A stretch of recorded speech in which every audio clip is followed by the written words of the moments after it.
Hello everyone भाई, I welcome you all to YouTube channel English बार रोशन। तो 20 दिन 20 मैराथन की सीरीज़ की ये क्लास 2 है। पहली क्लास में मैंने आपको 30 क्वेश्चंस करवाए थे, जिसमें से 10 मैंने आपको कॉमन एरर के, 10 सेंटेंस इंप्रूवमेंट के और 10 मैंने आपको ब्लैंक वाले क्वेश्चन करवाए थे जो कि प्रीवियस ईयर के एग्जाम में आए हुए हैं। तो अगर आपने पहली वाली क्लास नहीं देखी है, ठीक है, तो प्लेलिस्ट में आपको 20 दिन 20 मैराथन के नाम से प्लेलिस्ट मिलेगी, वहाँ पर आपको पहली क्लास मिल जाएगी, या फिर डिस्क्रिप्शन में देखना, लिंक डलवा दूंगा, वहाँ से देख लेना। और जितनी भी क्लासेस हो रही हैं आपकी, है इन सब का जो पीडीएफ है वो आपको टेलीग्राम पे मिल जाएगा। डिस्क्रिप्शन में देखो टेलीग्राम चैनल का लिंक है, वहाँ पे जाओ, वहाँ पे जाके आपको टेलीग्राम ज्वाइन कर लेना है चैनल, और वहीं पे आपको सारी क्लासेस की जो पीडीएफ है, यानी कि जो मैं क्लास में पढ़ाता हूँ, वो आपको टेलीग्राम पे मिल जाएगा, ताकि आप वहाँ से रिवाइज कर सको, जो कि बहुत ज़रूरी है। आज की क्लास में मैं आपको कराने वाला हूँ वोकैब, ठीक है, एंटोनियम, सिनोनियम, वन वर्ड इडियम, सारी चीज़ें आज की क्लास में कराने वाला हूँ। बहुत सारे प्रीवियस ईयर के इंपॉर्टेंट वोकैब मैं आप लोगों के लिए लेकर आया हूँ, तो ध्यान से वीडियो को देखना, ध्यान से पढ़ना। और अच्छा रहेगा कि अगर आप पहले पॉज करके खुद आंसर देने की कोशिश करो, जैसे कि मैंने पिछली क्लास में बोला था कि जैसे मैं ऐसे क्वेश्चन लेके आऊँगा, साइड में हो जाऊँगा, आप पॉज करके उसका जवाब खुद देना, अपनी कॉपी में लिखना, और लास्ट में मुझे बता के जाना कि आपके कितने ठीक थे। इससे आप अपनी तैयारी को चेक कर सकते हो, ठीक है। और हर क्वेश्चन के नीचे एग्जाम की डेट लिखी हुई है, और कौन सा एग्जाम है वो भी लिखा हुआ है। आ जाओ भाई। तो पहला जो वर्ड है आज का वो क्या है? जीलस। 31 पे 30 तक हम कर चुके थे ना, 31 से स्टार्ट है आज। जीलस का मतलब क्या होता है भाई? जीलस का मतलब होता है उत्साही। उत्साही का मतलब क्या होता है? जिसमें उत्साह भरा होता है, जिसमें एक्साइटमेंट होता है ना, जो एनकरेज्ड होता है, जो क्या होता है? एनकरेज्ड होता है, जिसमें उत्साह भरा होता है, जो एंथुजियास्टिक होता है। आपसे पूछ रहा है सिनोनियम, क्या पूछ रहा है? सिनोनियम। देखो समझ लो, ये सिनोनियम कर रहे हैं अभी हम, क्या कर रहे हैं? सिनोनियम्स कर रहे हैं, आपको बताना है सिनोनियम। तो जीलस का मतलब क्या होता है? उत्साही, जिसके अंदर उत्साह भरा होता है। तो इसका सिनोनियम आपको बताना है, 4 ऑप्शन है, एंथुजियास्टिक, डिटैच्ड, एपैथेटिक और इंडिफरेंट। मीनिंग मैं आपको बता दूं, एंथुजियास्टिक का मतलब क्या होता है? एंथुजियास्टिक का मतलब होता है जीलस, ठीक है, एक्साइटेड, कीन, ईगर, ये सारे के सारे क्या है? इसके सिनोनियम्स है भाई, ठीक है, सारे के सारे क्या है? इसके सिनोनियम्स हैं। उसके बाद अगर मैं बात करूं डिटैच्ड, तो डिटैच्ड का मतलब क्या होता है? डिटैच्ड का मतलब होता है अलग अलग। डिटैच होता है ना, डिटैच होने का मतलब क्या होता है? अलग अलग। डिटैच होने का मतलब क्या होता है? अलग अलग, यानी कि क्या बोल सकते हो? सेपरेट। इसके सिनोनिम की अगर बात करें तो सेपरेट हो गया, ठीक है, डिसकनेक्टेड हो गया, या डिसएंगेज्ड हो गया, बहुत सारे वर्ड्स होते हैं, ठीक है भाई। तो उसका मतलब क्या होता है? अलग अलग। उसके बाद अगला जो वर्ड है वो क्या है? अपैथेटिक। अपैथेटिक का मतलब क्या होता है? अपैथेटिक का मतलब होता है जिसको कोई फर्क नहीं पड़ता, है ना, जिसके मन में किसी को लेकर सहानुभूति नहीं है, सहानुभूति नहीं है, यानी कि हम कह सकते हैं उदासीन या अनिच्छुक। क्या बोल सकते हैं? उदासीन या अनिच्छुक, ठीक है,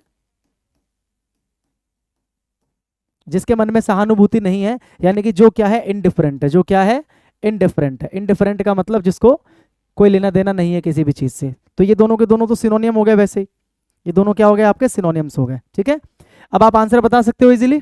जीलस का मतलब क्या होता है? उत्साही। तो उत्साही इनमें से किसका मीनिंग है? मैंने आपको बता ही दिया कि एंथुजियास्टिक का सिनोनियम जीलस होता है, बता दिया। स्पेलिंग गलत है, सही कर लेना, ZEALOUS, ठीक है। तो इसका आंसर क्या आ गया आपका? इसका आंसर आ गया एंथुजियास्टिक। सिनोनियम आपको बताना था। सारे वर्ड्स याद कर लेना, सारे एग्जाम में आए हुए वर्ड्स हैं। मैं हमेशा से आपको बताता हूँ कि किसी एग्जाम में जो क्वेश्चन आता है उसके जो ऑप्शंस होते हैं उनको इग्नोर नहीं किया जाता, क्योंकि वो भी किसी न किसी एग्जाम में आए हुए क्वेश्चन ही हैं, ठीक है भाई। समझ में आ रहा है कि नहीं आ रहा है? तो इसलिए आपको सबको याद करना होता है, ठीक है। थोड़ा सा कैमरा हिल रहा है ना, देखो चलो। अगला है फीबल। फीबल का मतलब होता है, फीबल का मतलब क्या होता है? दुर्बल, दुर्बल या फिर कह लो कमजोर। फीबल का मतलब होता है दुर्बल या कमजोर। तो इसका सिनोनिम बताना है, तो सिनोनिम क्या हो जाएगा इसका? वीक। वीक का मतलब कमजोर होता है, ये तो आपको पता होगा। अनहीडफुल का मतलब क्या होता है भाई? What is the meaning of unheedful? Unheedful का मतलब क्या होता है? इनअटेंटिव। अनहीडफुल का मतलब क्या होता है? इनअटेंटिव, यानी कि जो ध्यान ना दे, ध्यान ना देने वाला कह सकते हो, ध्यान ना देने वाला, ठीक है, अनअटेंटिव या इनअटेंटिव, जो ध्यान नहीं देता, जो ध्यान नहीं देता किसी चीज पर, जो कि क्या है? अनहीडफुल है, ठीक है। स्ट्रॉन्ग का मतलब पता है आपको? मजबूत, ठीक है। रोबस्ट, इसका एक सिनोनिम बहुत अच्छा वर्ड है, याद कर लेना, ठीक है। और बेनफुल का मतलब क्या होता है? बेनफुल का मतलब होता है हार्मफुल। बेनफुल का मतलब क्या होता है? हार्मफुल, यानी कि हानिकारक, ठीक है। बेनफुल का मतलब क्या होता है? हार्मफुल यानी कि मेरे भाई हानिकारक, बेनफुल का मतलब होता है हानिकारक, ठीक है। एक और सिनोनियम इसका हो सकता है डिस्ट्रक्टिव, डिस्ट्रक्टिव। जितने भी मैं आपको वर्ड्स लिखवा रहा हूँ सारे के सारे जो है ना एग्जाम में आए हुए वर्ड्स हैं, ठीक है। तो फीबल का सिनोनिम क्या हो जाएगा मेरे भाई, वीक हो जाएगा। फीबल मतलब दुर्बल कमजोर, तो सिनोनिम क्या हो जाएगा, वीक, ठीक है। अगला वर्ड है हॉस्टाइल। हॉस्टाइल का मतलब क्या होता है, हॉस्टाइल का मतलब होता है दुश्मन या फिर विरोधी, दुश्मन या विरोधी। जैसे कई बार आपने सुना होगा फिल्मों के अंदर बोलते हैं कि मतलब किसी से हमने स्टेटमेंट लिया पुलिस स्टेशन में, पुलिस वालों ने, और वो जो बंदा है जिसने पुलिस स्टेशन में स्टेटमेंट दिया कि हाँ मैंने ही किया ये अपराध, कोर्ट में जाके क्या हो गया, वो ही टर्न्ड हॉस्टाइल। तो टर्न्ड हॉस्टाइल का क्या मतलब है कि वो विरोध में आ गया, मतलब पहले तो बोल रहा था कि मैंने किया है और कोर्ट में जाके बोल रहा जी मैंने नहीं किया, पुलिस वालों ने मार मार के मेरे से कबूल करवाया, तो ही टर्न्ड हॉस्टाइल मतलब विरोधी हो गया, दुश्मन हो गया। तो इसका आपको बताना है सिनोनियम मेरे भाई। तो प्लेजेंट का मतलब क्या होता है, समथिंग दैट प्लीजेज यू, कोई ऐसी चीज जो आपको क्या करती है, जो आपको प्रसन्न करती है। प्लेजेंट का मतलब क्या होता है, समथिंग दैट प्लीजेज यू, यानी कि कोई ऐसी चीज जो आपको क्या करती है, प्रसन्न करती है, ठीक है। यानी कि बोल सकते हो नाइस, एंजॉयबल,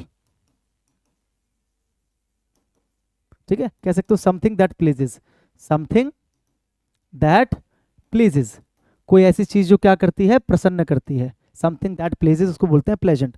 हॉस्पिटेबल का मतलब क्या होता है, वेलकमिंग, जो अच्छे से आपका स्वागत करता है, अच्छे से गेस्ट लोग का स्वागत करता है, जो वेलकमिंग है बंदा, है ना, जो बंदा क्या है, वेलकमिंग है, या फिर कह सकते हो फ्रेंडली है, वेलकमिंग है, फ्रेंडली है। फ्रेंडली का सिनोनिम क्या होता है, कॉर्डियल, ठीक है। यानी कि जो एक अच्छा होस्ट है, जो अच्छे से वेलकम करता है लोगों को, बोलते हैं ना हॉस्पिटैलिटी उसके यहाँ पे बहुत अच्छी होती है। हॉस्पिटैलिटी का मतलब क्या होता है, मेहमान नवाजी। तो जो हॉस्पिटैलिटी करता है उसे बोलते हैं हॉस्पिटेबल, क्या बोलते हैं, हॉस्पिटेबल, यानी कि हिंदी में क्या बोलेंगे, मेहमान नवाजी करने वाला, मेहमान, मेहमान नवाजी करने वाला, हॉस्पिटेबल, जो वेलकमिंग है, जो फ्रेंडली है, कॉर्डियल है। एम्पैथेटिक का मतलब क्या होता है, सहानुभूति करने वाला, जो एम्पैथाइज करता है, सहानुभूति करता है, उसको बोलते हैं एम्पैथेटिक, जो आपसे क्या करता है, सहानुभूति करता है। यानी कि बोल सकते हो कंपैशनेट, कंपैशनेट का मतलब भी तो वही होता है, कंपैशनेट बोल सकते हो, कंपैशनेट ह्यूमन बोल सकते हो, है ना, जिसके मन में क्या है, सहानुभूति है, सहानुभूति रखने वाला, सहानुभूति रखने वाला, ठीक है। उसको बोलते हैं क्या, उसको बोलते हैं मेरे भाई एम्पैथेटिक, क्या बोलते हैं, एम्पैथेटिक, ठीक है। और अनफ्रेंडली आपको पता है, अनफ्रेंडली का मतलब वही शत्रु विरोधी दुश्मन, शत्रु विरोधी या दुश्मन। तो ये दोनों क्या हो गए, सिनोनियम हो गए, हॉस्टाइल और अनफ्रेंडली, हाँ कि ना, ठीक है। सिनोनियम बताना ना आपको, तो दोनों एक जैसे वर्ड हैं, ठीक है। सारे वर्ड्स याद करना है और इसकी पीडीएफ मैंने बताया टेलीग्राम पे मिल जाएगी, वहां से आप डायरेक्ट जाओ और इसको, ये सारे वर्ड्स बहुत इंपॉर्टेंट है। ऐसा हो सकता है कि आपको एग्जाम में डायरेक्ट उठ के मिल जाए सारे के सारे वर्ड्स, मैं मजाक नहीं कर रहा हूँ, मैं पिछले कई साल से पढ़ा रहा हूँ, मैं जानता हूँ उन चीज़ों को, ठीक है। तो ऐसा हो सकता है कि डायरेक्ट इनमें से कोई वर्ड जो यहाँ पर मैं लिख रहा हूँ, ये डायरेक्ट इनमें से वर्ड से डायरेक्ट ये वर्ड आपको एग्जाम में उठकर मिल जाएगा। इसलिए मैं कह रहा हूँ कि अच्छे से क्या करना, इन वर्ड्स को जरूर याद करके जाना, रिवाइज करके जाना, क्योंकि ये मोस्ट इंपॉर्टेंट वोकैब्स हैं, ठीक है। तो पीडीएफ टेलीग्राम से जाके ले लेना, टेलीग्राम ज्वाइन कर लेना, वहाँ पे पीडीएफ आती रहेगी, ठीक है, वहाँ से याद कर लेना। अगला इंसीडियस, इंसीडियस का मतलब क्या होता है, इंक्रीजिंग ग्रेजुअली, इंक्रीजिंग ग्रेजुअली, यानी कि कोई चीज जो धीरे धीरे बढ़ रही है, ठीक है, बट हार्मफुल, लेकिन वो आपके लिए क्या है, हार्मफुल है। इंक्रीजिंग ग्रेजुअली बट हार्मफुल मतलब कोई ऐसी चीज जो धीरे धीरे धीरे धीरे बढ़ रही है और कई बार मतलब ऐसे बढ़ रही है कि आप उसको नोटिस भी नहीं करते, लेकिन वो चीज़ आपके लिए क्या होती है, हार्मफुल होती है। फॉर एग्जाम्पल जैसे मैं बोलूँ कि एक इंसान के शरीर में गांठ निकला है, अब वो गांठ जो है ना धीरे धीरे धीरे धीरे करके गांठ वो इतनी बड़ी हो गई, इतने से शुरू हुई थी इतनी बड़ी हो गई और किसी ने नोटिस भी नहीं किया क्योंकि गांठ यहाँ पर निकल रहा था या फिर मान लो बैक में निकल रहा था और धीरे धीरे धीरे धीरे पता चला कि वो तो कुछ और ही बीमारी निकली। तो वो क्या है, इंसीडियस है। क्या है वो, इंसीडियस है, यानी कि हार्मफुल है वो, ठीक है। प्रोटेक्टेड का मतलब क्या होता है, सुरक्षित, बोलते हैं ना this phone is password protected, यानी कि पासवर्ड से सुरक्षित है। सिक्योर का मतलब क्या होता है, सुरक्षित, this place is very secured, ठीक है। सेफ का मतलब क्या होता है, सुरक्षित। तो ये तीनों तो आपको दे रखे हैं सिनोनियम, ठीक है, ये तीनों क्या है आपस में, सिनोनियम्स हैं, ठीक है। तो एक ही ऑप्शन बचा जो आपका आंसर है वो क्या है, हार्मफुल, लिखा है ना मैंने, इंक्रीजिंग ग्रेजुअली बट हार्मफुल, जो चीज इंक्रीज कर रही है लेकिन वो वास्तव में क्या है, हार्मफुल है, ठीक है, इंसीडियस। अबाउंड का मतलब क्या होता है, अबाउंड का मतलब होता है इन अ ग्रेट नंबर या amount, in a great number या अमाउंट, यानी कि कह सकते हो प्रचुर मात्रा में, क्या बोल सकते हो, प्रचुर मात्रा में, प्रचुर मात्रा है संख्या में, ठीक है। अमाउंट का मतलब होता है प्रचुर मात्रा में, यानी कि भरपूर मात्रा में, इन अ ग्रेट नंबर या इन अ ग्रेट अमाउंट, ठीक है भाई। तो आपको बताना है इसका सिनोनियम। इंक्रीज का मतलब होता है बढ़ना, फ्लोरिश का मतलब बढ़ना, फलना फूलना, ठीक है, बढ़ना या फलना फूलना बोलते हैं ना, फलना फूलना या फिर तरक्की करना। सक्सीड का मतलब क्या होता है, कामयाब होना, सक्सीड का मतलब कामयाब होना। और एडिक्वेट का मतलब क्या होता है, पर्याप्त, एडिक्वेट का मतलब क्या होता है, पर्याप्त, यानी कि सफिशिएंट या इनफ, सफिशिएंट या फिर कह सकते हो इनफ, सफिशिएंट या इनफ। तो आपको बताना था सिनोनियम, तो सिनोनियम तो मिल गया भाई आपको, हाँ कि ना, सिनोनियम मिल गया आपको। अगला,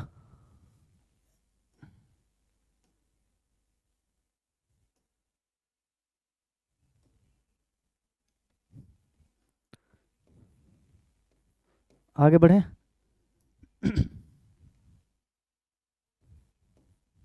चलो आप पॉज कर करके खुद एक बार ट्राई किया करो, ठीक है। क्या है देखो, द सेल्समैन ऐसे फॉर्म में भी दिए जाते हैं आजकल, the salesman yielded to the demands of the corrupt boss. Yield का मतलब क्या होता है, यील्ड का मतलब होता है टू प्रोड्यूस, यील्ड का मतलब होता है, यहाँ लिख देता हूँ मैं, YIELD, यील्ड का मतलब होता है टू प्रोड्यूस, यानी कि कुछ उत्पन्न करना।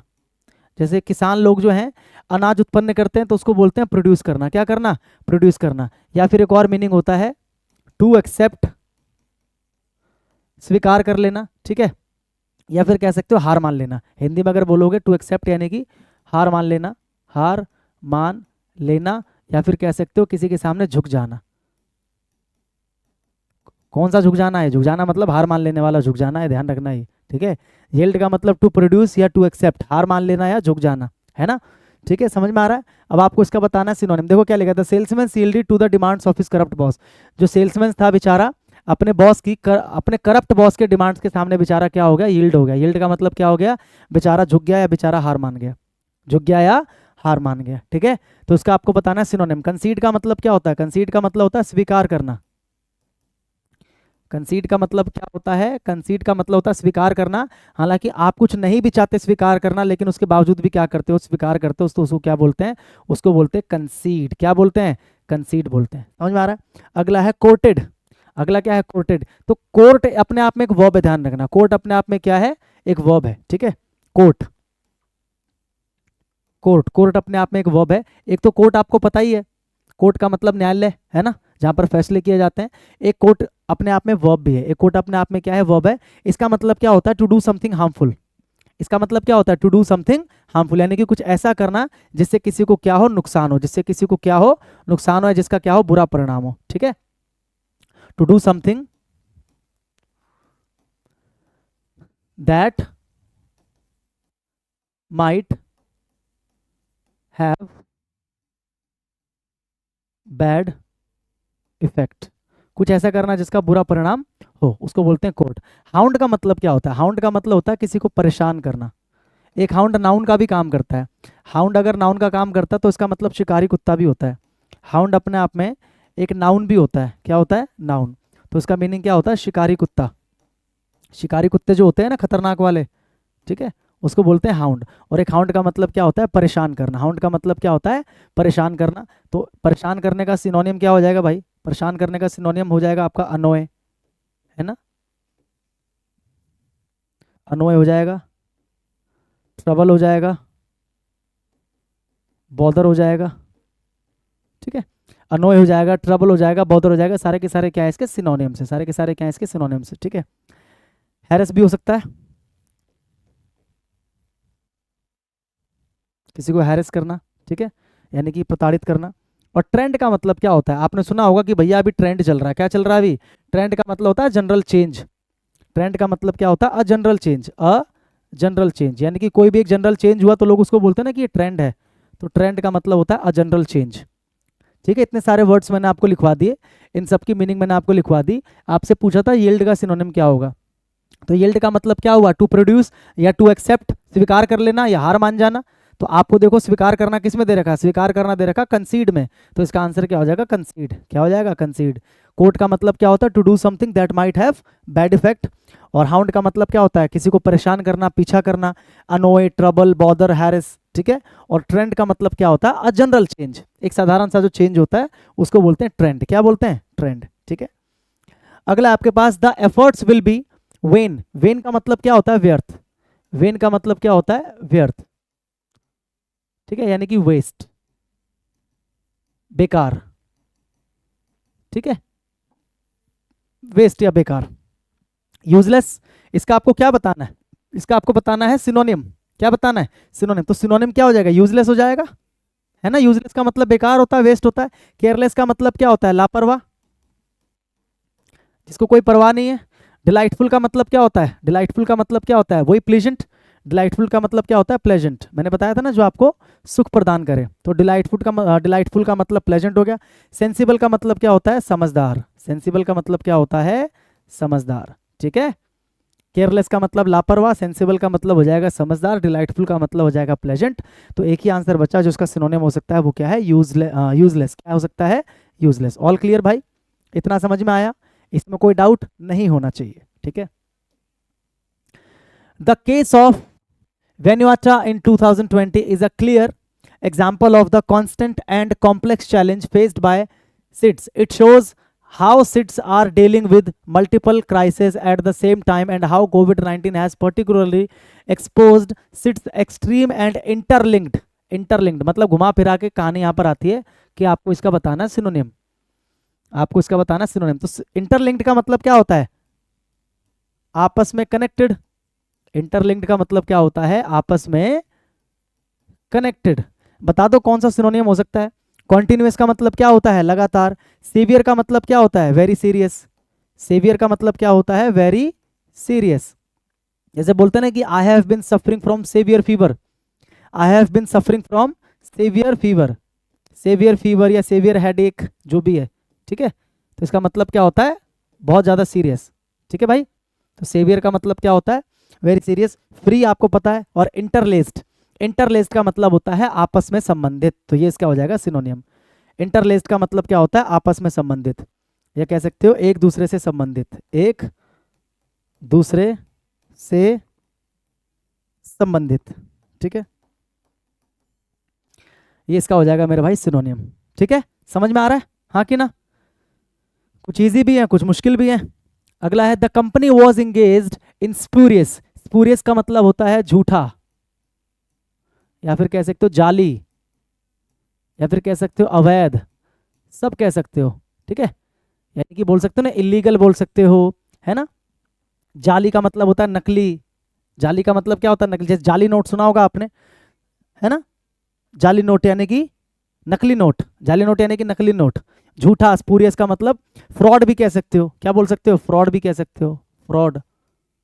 क्या बोल सकते हो, फ्रॉड। फ्रॉड मतलब झूठा, जाली जो भी है। तो ये हो जाएगा स्पूरियस। क्या हो जाएगा, स्पूरियस, ठीक है। इफेक्टिव का मतलब असरदार। फ्रॉडुलेंट आपको पता ही है, ये इसका सिनोनियम है। फ्रॉडुलेंट का मतलब बेईमान। स्पेशियस का मतलब, स्पेशियस का मतलब कोई ऐसी जगह जहां पर बहुत मतलब वो है, बैठने उठने की जगह है बहुत ज़्यादा, बहुत ज़्यादा मतलब क्या है, विस्तार है, उसको क्या बोलते हैं, स्पेशियस। तो स्पेशियस का मतलब क्या हो सकता है, बड़ा या विस्तारित, या फिर कह सकते हो फैला हुआ, है ना, स्पेशियस, फैला हुआ। और ट्रेंडी आपको मैंने बताया, ट्रेंड में अगर कोई चीज है तो उसे क्या बोलते हैं, ट्रेंडी। इसका आपको बताना था सिनोनिम। स्पूरियस का मतलब झूठा, जाली, अवैध। तो उसका सिनोनिम क्या हो जाएगा, फ्रॉडुलेंट। क्या हो जाएगा, फ्रॉडुलेंट, ठीक है। अगला है इंट्रीगिंग। इंट्रीगिंग का मतलब होता है इंटरेस्टिंग। इंट्रीगिंग का मतलब क्या होता है, इंट्रीगिंग का मतलब होता है इंटरेस्टिंग, है ना, इंटरेस्टिंग। इंट्रीगिंग का मतलब होता है इंटरेस्टिंग, यानी कि जिसको कोई ऐसी चीज जिसको सुनकर, पढ़कर, देखकर आपके अंदर क्या पैदा हो, इंटरेस्ट पैदा हो, आपके अंदर रोमांच पैदा हो। रोमांच, नॉट रोमांस, रोमांच पैदा हो, ठीक है। रोमांच पैदा होगा तो वो कुछ और ही होगा। इंट्रीगिंग का मतलब इंटरेस्टिंग। ग्लोरीफाई का मतलब क्या होता है, बढ़ा चढ़ाकर बताना। ग्लोरीफाई का मतलब क्या होता है, बढ़ा चढ़ाकर बताना, जिसको हम क्या बोलते हैं इंग्लिश में, एग्जाजरेट। क्या बोलते हैं, एग्जाजरेट, एग्जाजरेट की स्पेलिंग भी याद रखना भाई, ठीक है, एग्जाजरेट। रैविशिंग का मतलब क्या होता है, what is the meaning of ravishing? Ravishing का मतलब होता है मेरे भाई डिलाइटफुल, आकर्षक, है ना। रैविशिंग का मतलब क्या होता है? आकर्षक, सुंदर, आकर्षक या सुंदर, इसको बोलते हो डिलाइटफुल। क्या बोलते हो? डिलाइटफुल या एंट्रेंसिंग, क्या बोल सकते हो? एंट्रेंसिंग, एंट्रेंसिंग। इस सारे वर्ड्स में इसलिए लिखवा रहा हूँ ना आपको, क्योंकि सारे वर्ड्स एग्जाम में आए हुए हैं, जैसे डिलाइटफुल भी आया हुआ है, एंट्रेंसिंग भी आया हुआ है, ठीक है। और ये तो खैर इसका सिनोनियम ही है, ये दोनों सिनोनियम है, स्टनिंग भी इसका सिनोनियम है, ठीक है। तो ये दोनों एक जैसे हैं। और इंटरेस्टिंग आपको पता ही है, इंट्रीगिंग का मतलब इंटरेस्टिंग होता है, तो ये इसका आंसर, आपसे सिनोनियम पूछा था, ठीक है भाई। आया कि नहीं आया समझ में?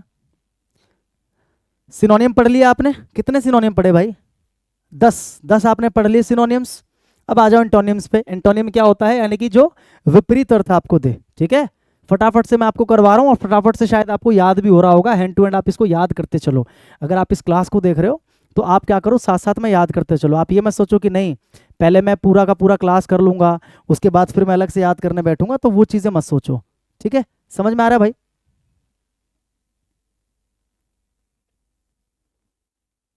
ये कैमरा बड़ा परेशान कर रहा है आज। मेरा फेस ब्लर हो रहा होगा ना बीच बीच में शायद, है ना। चलो, her dog can climb under the, ये तो सिंपल है, आपको ऑपोजिट बताना है। तो अंडर का ऑपोजिट क्या होता है? ओवर। अंडर का ऑपोजिट क्या होता है? ओवर। सिंक मतलब क्या होता है? डूबना। सिंक मतलब डूबना, बिहाइंड मतलब पीछे, बेनीथ का मतलब किसी चीज के नीचे। अंडर का ऑपोजिट क्या होता है? ओवर, ठीक है। सर्वाइल, अच्छा वर्ड है ये। सर्वाइल का मतलब क्या होता है? सर्वाइल का मतलब होता है चापलूस। सर्वाइल का मतलब क्या होता है? चापलूस। यहां लिख देता हूं, सर्वाइल का मतलब होता है चापलूस, जो किसी की चापलूसी करता है ना, आगे पीछे घूमता है। सबसर्विएंट कह सकते हो, ठीक है। सबसर्विएंट कह सकते हो, यानी कि सबसर्विएंट का मतलब भी क्या होता है? चापलूस, या फिर नौकर, या फिर जो किसी के क्या करता है? आगे पीछे घूमता है। साइकोफेंटिक एक वर्ड होता है, साइकोफेंटिक भी लिख सकते हो। साइकोफेंटिक, साइकोफेंटिक, साइकोफेंटिक होता है एक वर्ड। एक होता है ऑब्सिक्विस। ऑब्सिक्विस भी इसका सिनोनिम हो सकता है, काफी अच्छा वर्ड है, ठीक है। ऑब्सिक्विस, ठीक है। तो सबसर्विएंट हो गया, साइकोफेंटिक हो गया, ऑब्सिक्विस हो गया। ऑब्सिक्विस भी याद करो, लिख ही लो उसको भी,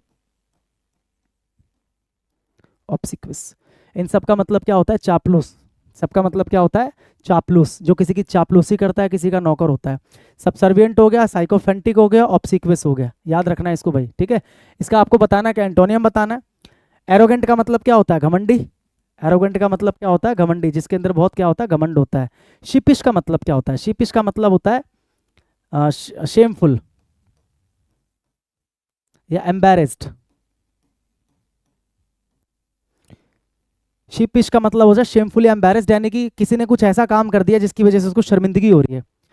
कोई ऐसा काम कर दिया किसी ने कि इसकी वजह से उसको क्या हो रही है? शर्मिंदगी हो रही है। तो उस व्यक्ति को हम क्या बोलेंगे? उस व्यक्ति को हम बोलेंगे शिपिश। क्या बोलेंगे? शिपिश, ठीक है। अशेम्ड कह लो, शेमफुल कह लो, ठीक है।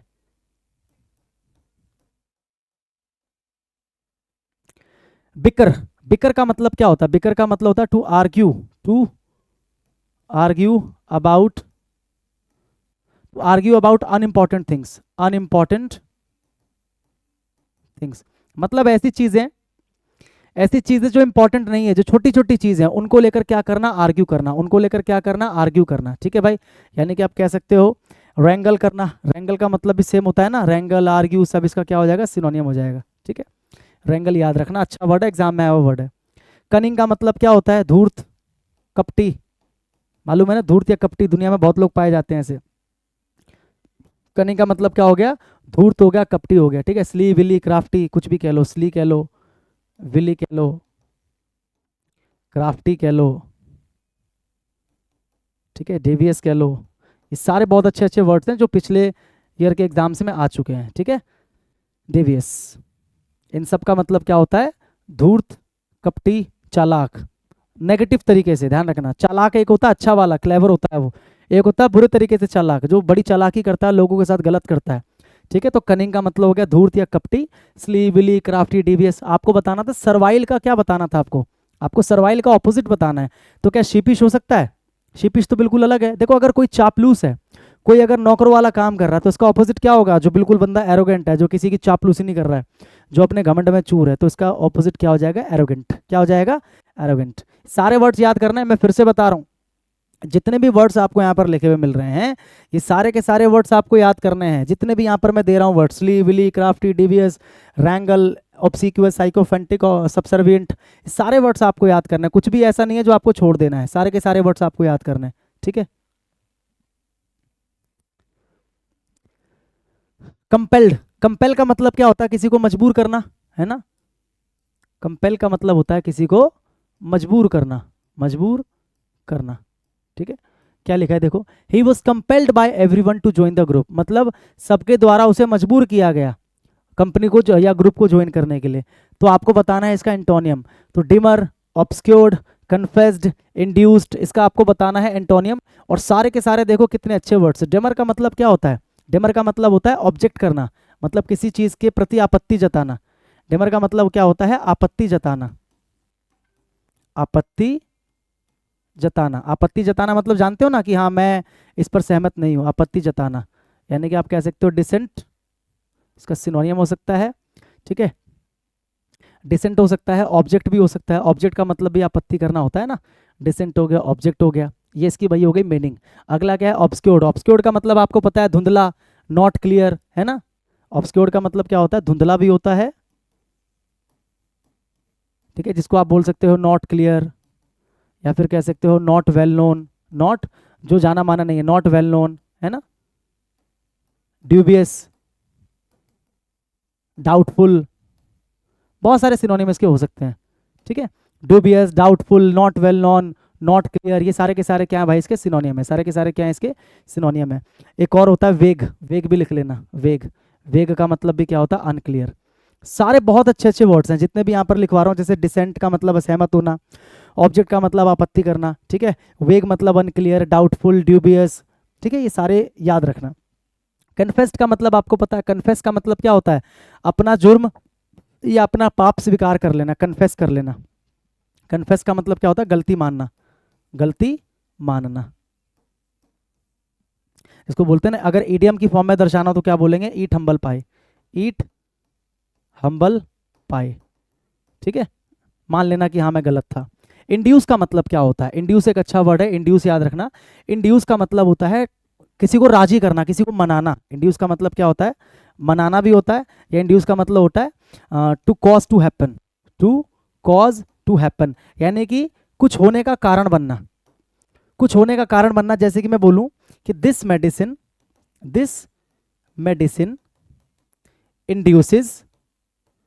इंड्यूसेस स्लीप, यानी कि ये जो दवाई है नींद का कारण बनती है। इसका मतलब क्या हुआ कि इस दवाई को खाने से क्या आती है? नींद आती है। इस दवाई को खाने से क्या आती है?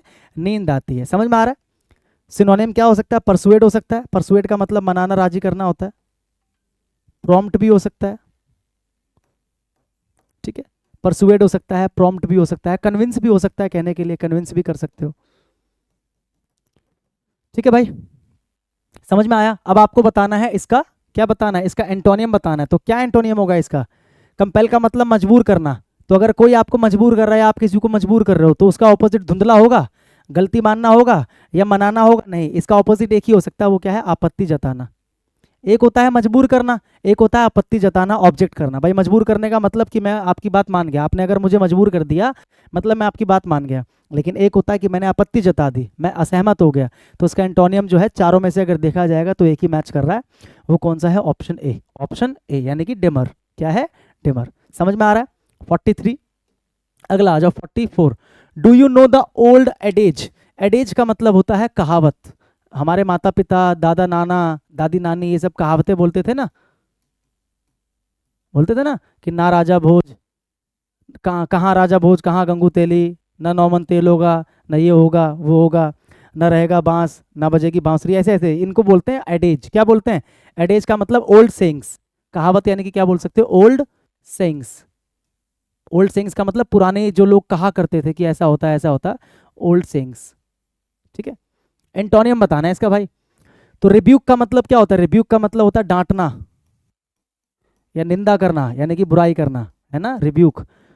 क्या क्या हो सकता है इसका? चाइड हो सकता है सिनोनियम, रिप्रूव हो सकता है, स्कोल्ड भी हो सकता है, ठीक है, चाइड हो गया, रिप्रूव हो गया, स्कोल्ड हो गया, ये सारे के सारे इसके सिनोनिम्स हो सकते हैं, बोलो हाँ कि ना।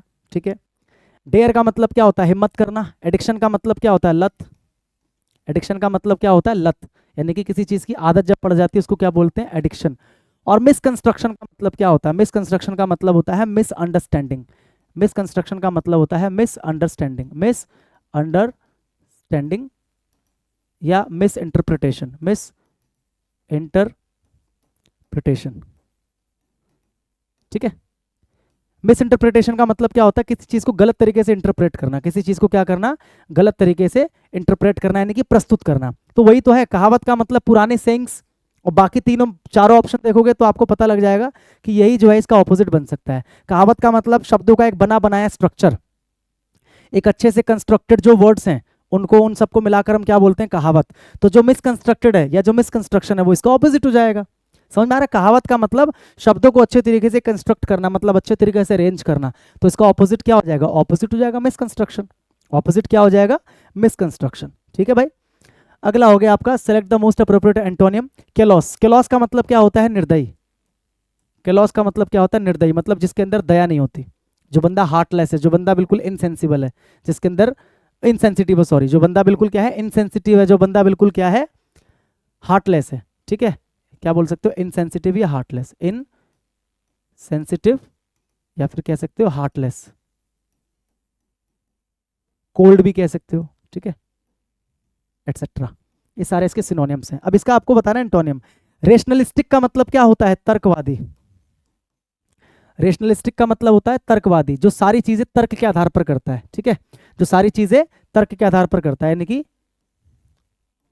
रीजन देने वाला, रीजन देने वाला, जो हर चीज का आपको रीजन देता है, रीजन देने वाला। अनसिंपैथेटिक क्या होता है? सिंपैथी का मतलब सहानुभूति करने वाला। तो अनसिंपैथेटिक का मतलब जो सहानुभूति नहीं करता, और सिंपैथेटिक का मतलब जो सहानुभूति करता है। पढ़ा दिया मैंने आपको। Non diplomatic. नॉन डिप्लोमेटिक का मतलब जो बंदा डिप्लोमेसी नहीं जानता, डिप्लोमेसी नहीं जानता। डिप्लोमेसी का मतलब क्या होता है? कूटनीति, मतलब किसी को कूट देना नहीं।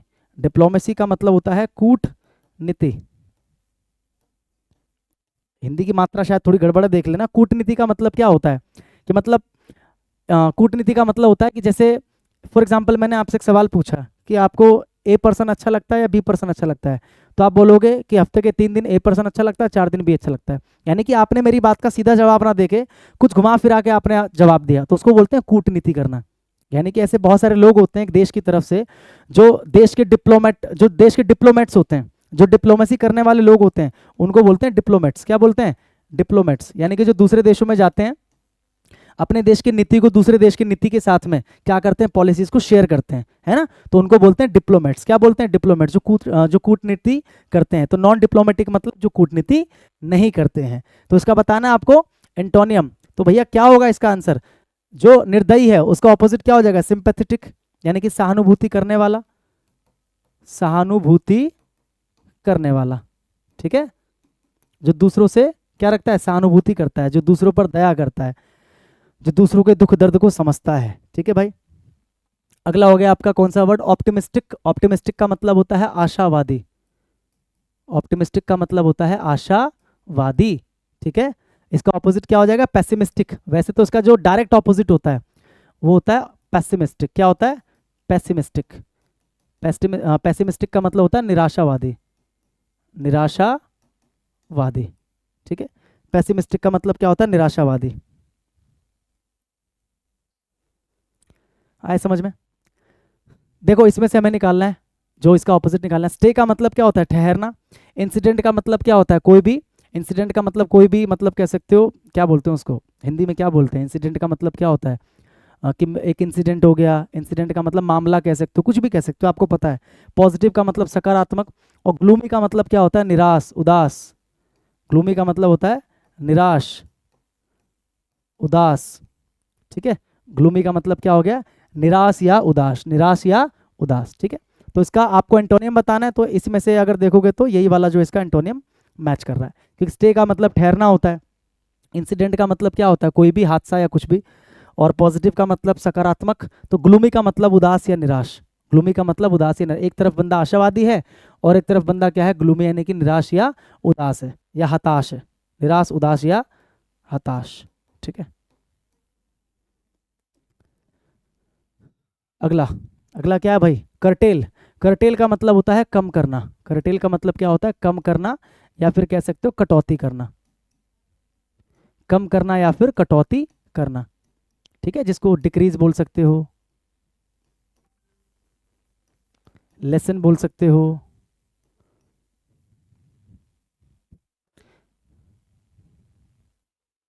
डिक्रीज हो गया, लेसन हो गया, ठीक है, रिड्यूस हो गया, कट डाउन हो गया, रिड्यूस हो गया, कट डाउन हो गया, ये सारे के सारे इसके सिनोनिम्स हैं। ठीक है भाई, आपको एंटोनियम बताना है। सबकी मीनिंग अगर पता लग जाए तो एंटोनियम बता दोगे। चलो देखो, इंडेंट का मतलब क्या होता है। इंडेंट का मतलब मैं आपको समझाता हूँ, ठीक है, अच्छे समझना। जैसे मान के चलो ये मेरी नोटबुक है, तो नोट या कोई पेज है, तो जब मैं यहाँ पर लिखना शुरू करता हूँ, ठीक है, जब मैं यहाँ पर लिखना शुरू करता हूँ, तो हम लोग एप्लीकेशन कैसे लिखते हैं, टू, उसके बाद यहाँ पर लिखते हैं ना द प्रिंसिपल, जो भी करते हैं। तो मैंने क्या किया, ये वाली जो लाइन लिखी ना मैंने, तो मैंने यहाँ से इतना स्पेस छोड़ के लिखा मैंने, इसको बोलते हैं हाशिया, मार्जिन। इतना मार्जिन छोड़ के जो लिखा जाता है इसी को बोलते हैं इंडेंट। क्या बोलते हैं, इंडेंट। समझ गए इंडेंट। तो इसको हिंदी में कैसे लिखवाऊं मैं। इनेट का मतलब क्या होता है, इनेट का मतलब होता है जन्मजात। जन्मजात का मतलब कोई ऐसी क्वालिटी जो आपके अंदर पैदाइशी है, आपने उसको अलग से कहीं से एक्वायर नहीं किया, अलग से कहीं से आपने सीखा नहीं, जो आपके अंदर पैदाइशी है, तो उसको बोलते हैं इनेट। इनेट का मतलब जन्मजात, यानी कि बोल सकते हो इनबॉर्न, इनबॉर्न या फिर नेचुरल, इनबॉर्न या फिर नेचुरल। इनबॉर्न का मतलब जो जन्म से है, या जो नेचुरल है, प्राकृतिक है। इंक्रीज का मतलब क्या होता है, बढ़ना या बढ़ाना। मिल गया एंटोनियम। कम करने का एंटोनियम क्या हो जाएगा, बढ़ना या बढ़ाना। इंसिनुएट, अगला जो दे रखा है आपको वो क्या दे रखा है, इंसिनुएट। इंसिनुएट का मतलब क्या होता है, कटाक्ष करना। कटाक्ष करने का मतलब जानते हो, मतलब एक बात को बोलना लेकिन उसका मीनिंग कुछ और निकलना।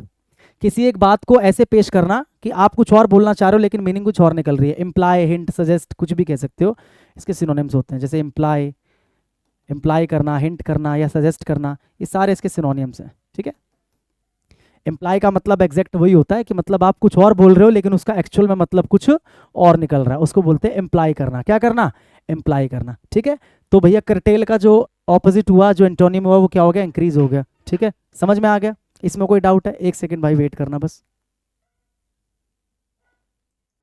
देखो भाई आगे देखो, ठीक है, ये हो गया, इसका समझ में आ गया। कर्टेल का क्या हो जाएगा, इंक्रीज हो जाएगा, ऑपोजिट। ठीक है, अगला जो आपके सामने वो क्या है, स्टॉन्च। स्टॉन्च का मतलब होता है लॉयल। स्टॉन्च का मतलब होता है लॉयल या वफादार। स्टॉन्च का मतलब क्या होता है, लॉयल, यानी कि वफादार। ठीक है, एंटोनियम बताना है इसका, तो गद्दार टाइप कुछ होगा इसका। स्टॉन्च का मतलब मतलब इसका जो ऑपोजिट होगा वो क्या होगा, गद्दार टाइप कुछ होगा। तो निकालो भैया क्या आंसर होगा इसका, निकालो। इसका ऑपोजिट बताओ क्या होगा, चारों की मीनिंग आपको पता होनी चाहिए। अगर चारों की मीनिंग नहीं पता तो आंसर नहीं बता पाओगे भाई। चलो बताओ आंसर। देखो, रेजोल्यूट का मतलब क्या होता है, रेजोल्यूट का मतलब होता है निश्चित, निश्चय करना। रेजोल्यूट का मतलब क्या होता है, निश्चय करना। ठीक है, जिसको आप क्या बोलते हो, डिटरमाइन। क्या बोलते हो, डिटरमाइन करना। मतलब मैंने, बोलते ना हम लोग कि इस नए साल पे हम रेजोल्यूशन लेंगे। रेजोल्यूशन लेने का मतलब हम क्या करेंगे, निश्चित करेंगे, सुनिश्चित करेंगे कि हमें ये करना है, ये नहीं करना है, यानी कि डिटरमाइन करेंगे। ठीक है, केयरलेस का मतलब क्या होता है, लापरवाह। केयरलेस का मतलब क्या होता है, लापरवाह। कंफ्यूज का मतलब आपको पता ही है, जिसको कुछ समझ नहीं आ रहा क्या करना है क्या नहीं कर रहा है। और अनस्टेडी का मतलब क्या है, जो स्थिर नहीं है, यानी कि अस्थिर, यानी कि अस्थिर, यानी कि चेंजिंग, जो बदलता रहता है।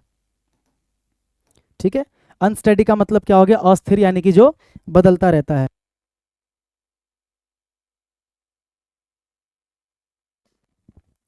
ठीक है भाई, समझ में आ गया। रेजोल्यूट का मतलब निश्चय करना, केयरलेस का मतलब लापरवाह, अनस्टेडी का मतलब अस्थिर या चेंजिंग, जो चेंज होता रहता है। ठीक है, और कंफ्यूज्ड आपको पता है। तो वफादार का ऑपोजिट क्या होगा भाई, वफादार का ऑपोजिट क्या होगा इसमें से, अगर आपको देखना हो बताओ।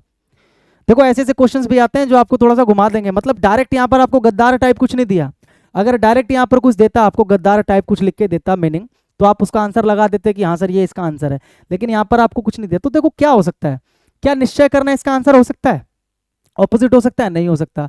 क्या लापरवाह इसका ऑपोजिट हो सकता है, कोई इंसान आपका वफादार है, कोई इंसान लापरवाह है, ऑपोजिट नहीं हो सकता। कंफ्यूज इसका हो सकता है, नहीं हो सकता। अनस्टडी हो सकता है, अस्थिर हो सकता है, बिल्कुल हो सकता है।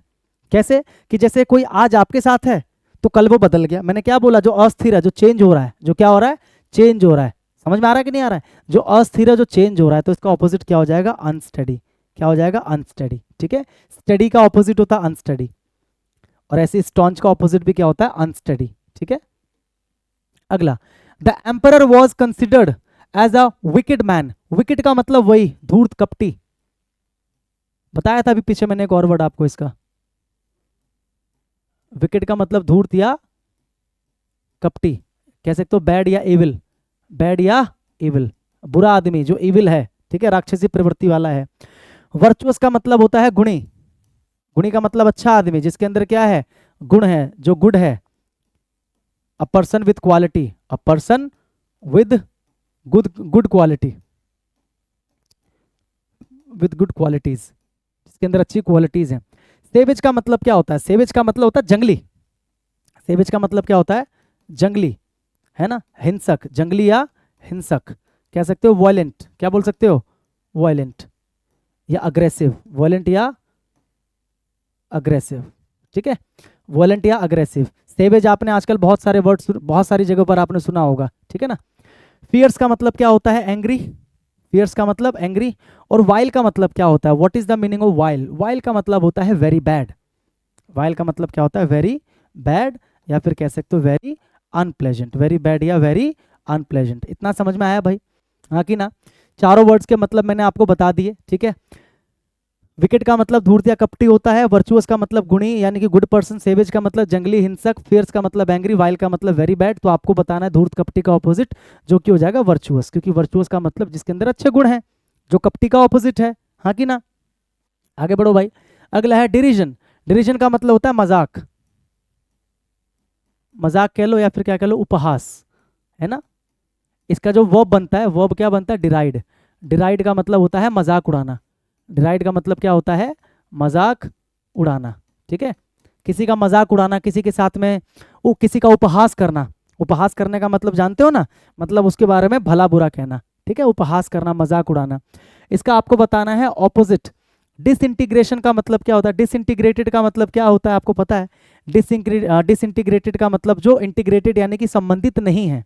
ठीक है, टर्मिनेट का मतलब क्या होता है, सर्विस किसी की समाप्त कर देना। टर्मिनेट का मतलब किसी को निरस्त कर देना। ठीक है, यानी कि उसकी सेवाएं समाप्त कर देना। एडमिरेशन का मतलब क्या होता है, प्रशंसा। एडमिरेशन का मतलब प्रशंसा। टर्मिनेशन का मतलब टू एंड, खत्म कर देना। और एस्टिमेशन का मतलब क्या होता है, अनुमान लगाना, एस्टिमेट करना। एस्टिमेशन का मतलब अनुमान, एस्टिमेशन का मतलब अनुमान। क्या होगा इसका ऑपोजिट भाई, मजाक उड़ाने का क्या हो जाएगा बताओ, एंड करना, प्रशंसा करना। क्या हो जाएगा, मजाक उड़ाने का ऑपोजिट क्या हो जाएगा, प्रशंसा करना। ठीक है, समझ में आ रहा है। अगर आप किसी का मजाक उड़ा रहे हो, डिराइड कर रहे हो, तो इसका ऑपोजिट क्या निकल जाएगा, किसी को एडमायर करना, यानी कि किसी की प्रशंसा करना, किसी की तारीफ करना।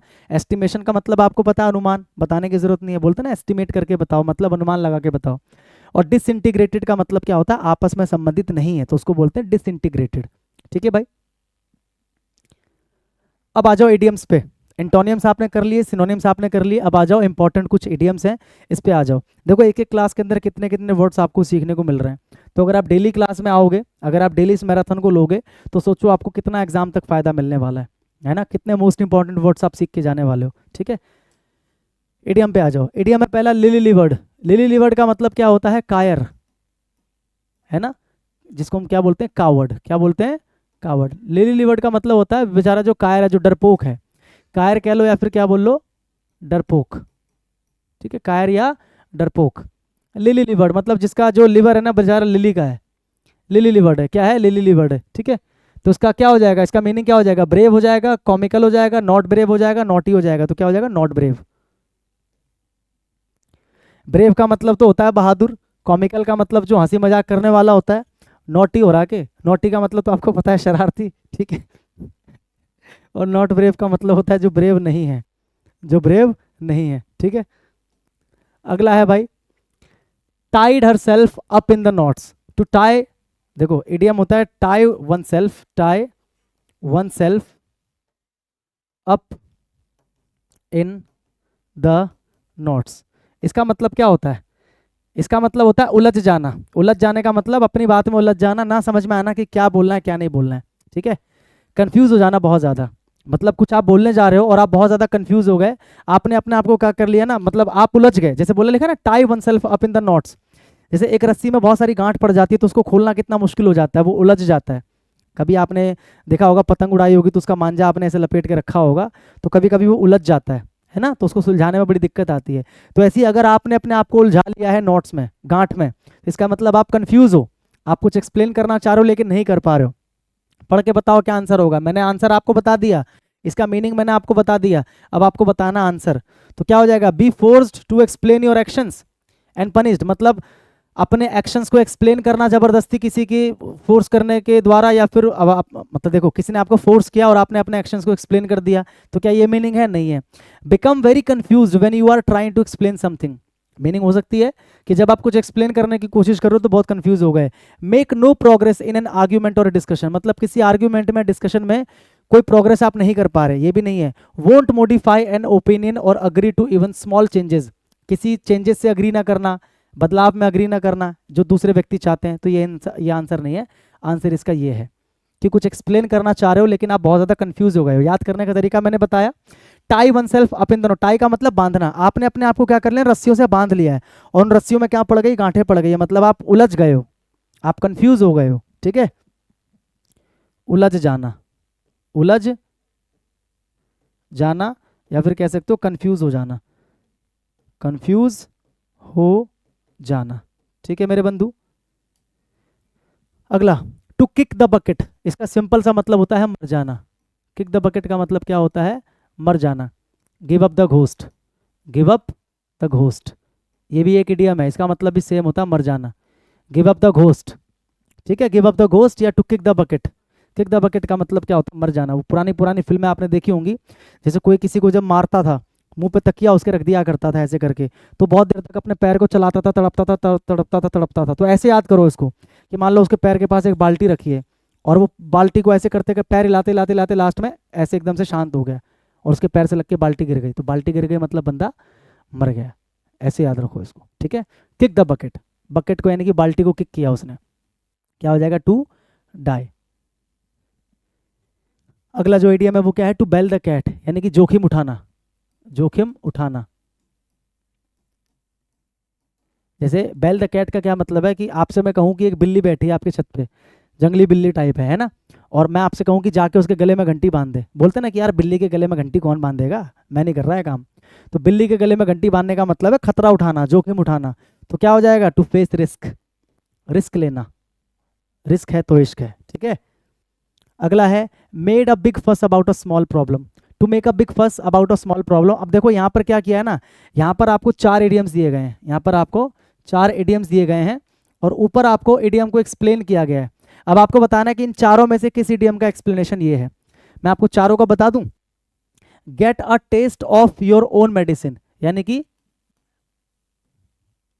जैसी करनी वैसी भरनी, वैसी भरनी। क्या मतलब हुआ इसका भाई, यानी कि जैसा आपने किया आपको खुद वैसा ही रिसीव हुआ, जैसा आपने किया आपको खुद वैसा ही रिसीव हुआ, इसको बोलते हैं जैसी करनी वैसी भरनी। जैसे कोई इंसान मान के चलो किसी के खिलाफ किसी को भड़का रहा था, उसकी बुराई कर रहा था कि ताकि वो उसको डांट दे, लेकिन उल्टा उसी को डांट पड़ गई, तो क्या बोलेंगे, you got the taste of your own medicine, कि मतलब तुम किसी और के लिए मेडिसिन लाए थे, कड़वी मेडिसिन, लेकिन तुमको वो खुद को खानी पड़ी। यानी कि जैसी करनी वैसी भरनी। बोलते हैं ना कि जो दूसरों के लिए गड्ढा खोदता है उसमें खुद गिरता है, उसी का आइडिया है ये।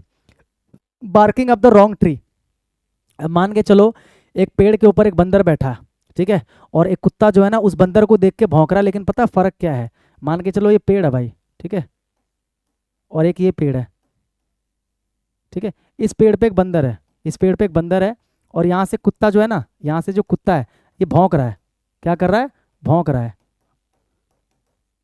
लेकिन कहाँ भौंक रहा है, इस वाले पेड़ को देख के। तो वो क्या कर रहा है, he is barking up the wrong tree, मतलब वो भौंक रहा है गलत पेड़ को देख के। यानी कि जब आप कोई एफर्ट कर रहे हो, जब आप कोई प्रयास कर रहे हो, वो प्रयास आपका सक्सेसफुल नहीं हो पा रहा, जानते हो क्यों, क्योंकि आप गलत प्रयास कर रहे हो, आप गलत डायरेक्शन में प्रयास कर रहे हो।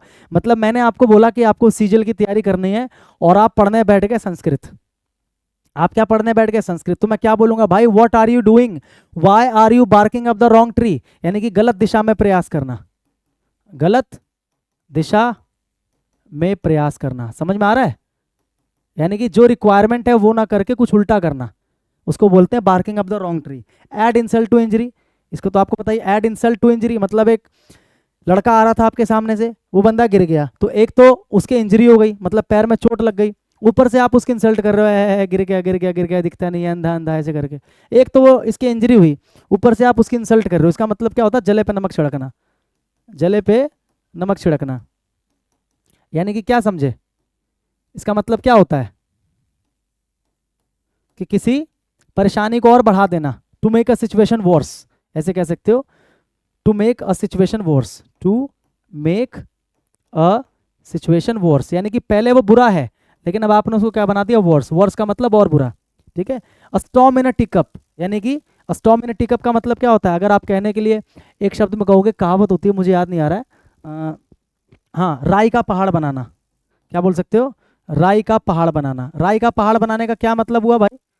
है ना, कि छोटे मुद्दे को बड़ा बनाना, छोटे मुद्दे को बड़ा बनाना, छोटी बात पे बड़ा बवाल, बड़ा बवाल। ऊपर जरा देखना, यही तो लिखा है, make a big fuss about a small problem, मतलब छोटी सी प्रॉब्लम को लेकर एक बड़ा फस बना दिया, मतलब बड़ा मुद्दा बना दिया। तो इसका कौन सा इडियम बनेगा? इसका इडियम बनेगा स्ट्रॉम इन अ टी कप। स्ट्रॉम इन अ टी कप, यानी कि एक टी कप के अंदर, एक चाय के कप के अंदर आपने पूरा क्या ला दिया? समुद्र पूरा मतलब आपने स्ट्रॉम ला दिया आपने। तो यानी कि छोटी सी चीज को लेकर आपने बड़ा बवाल कर दिया, है ना। राई का पहाड़ बनाना, छोटी बात पे बवाल करना। समझ में आ गए चारों इडियम्स भाई? अब आएगा तो कर लोगे, हाँ कि ना। अगला है rule the roost.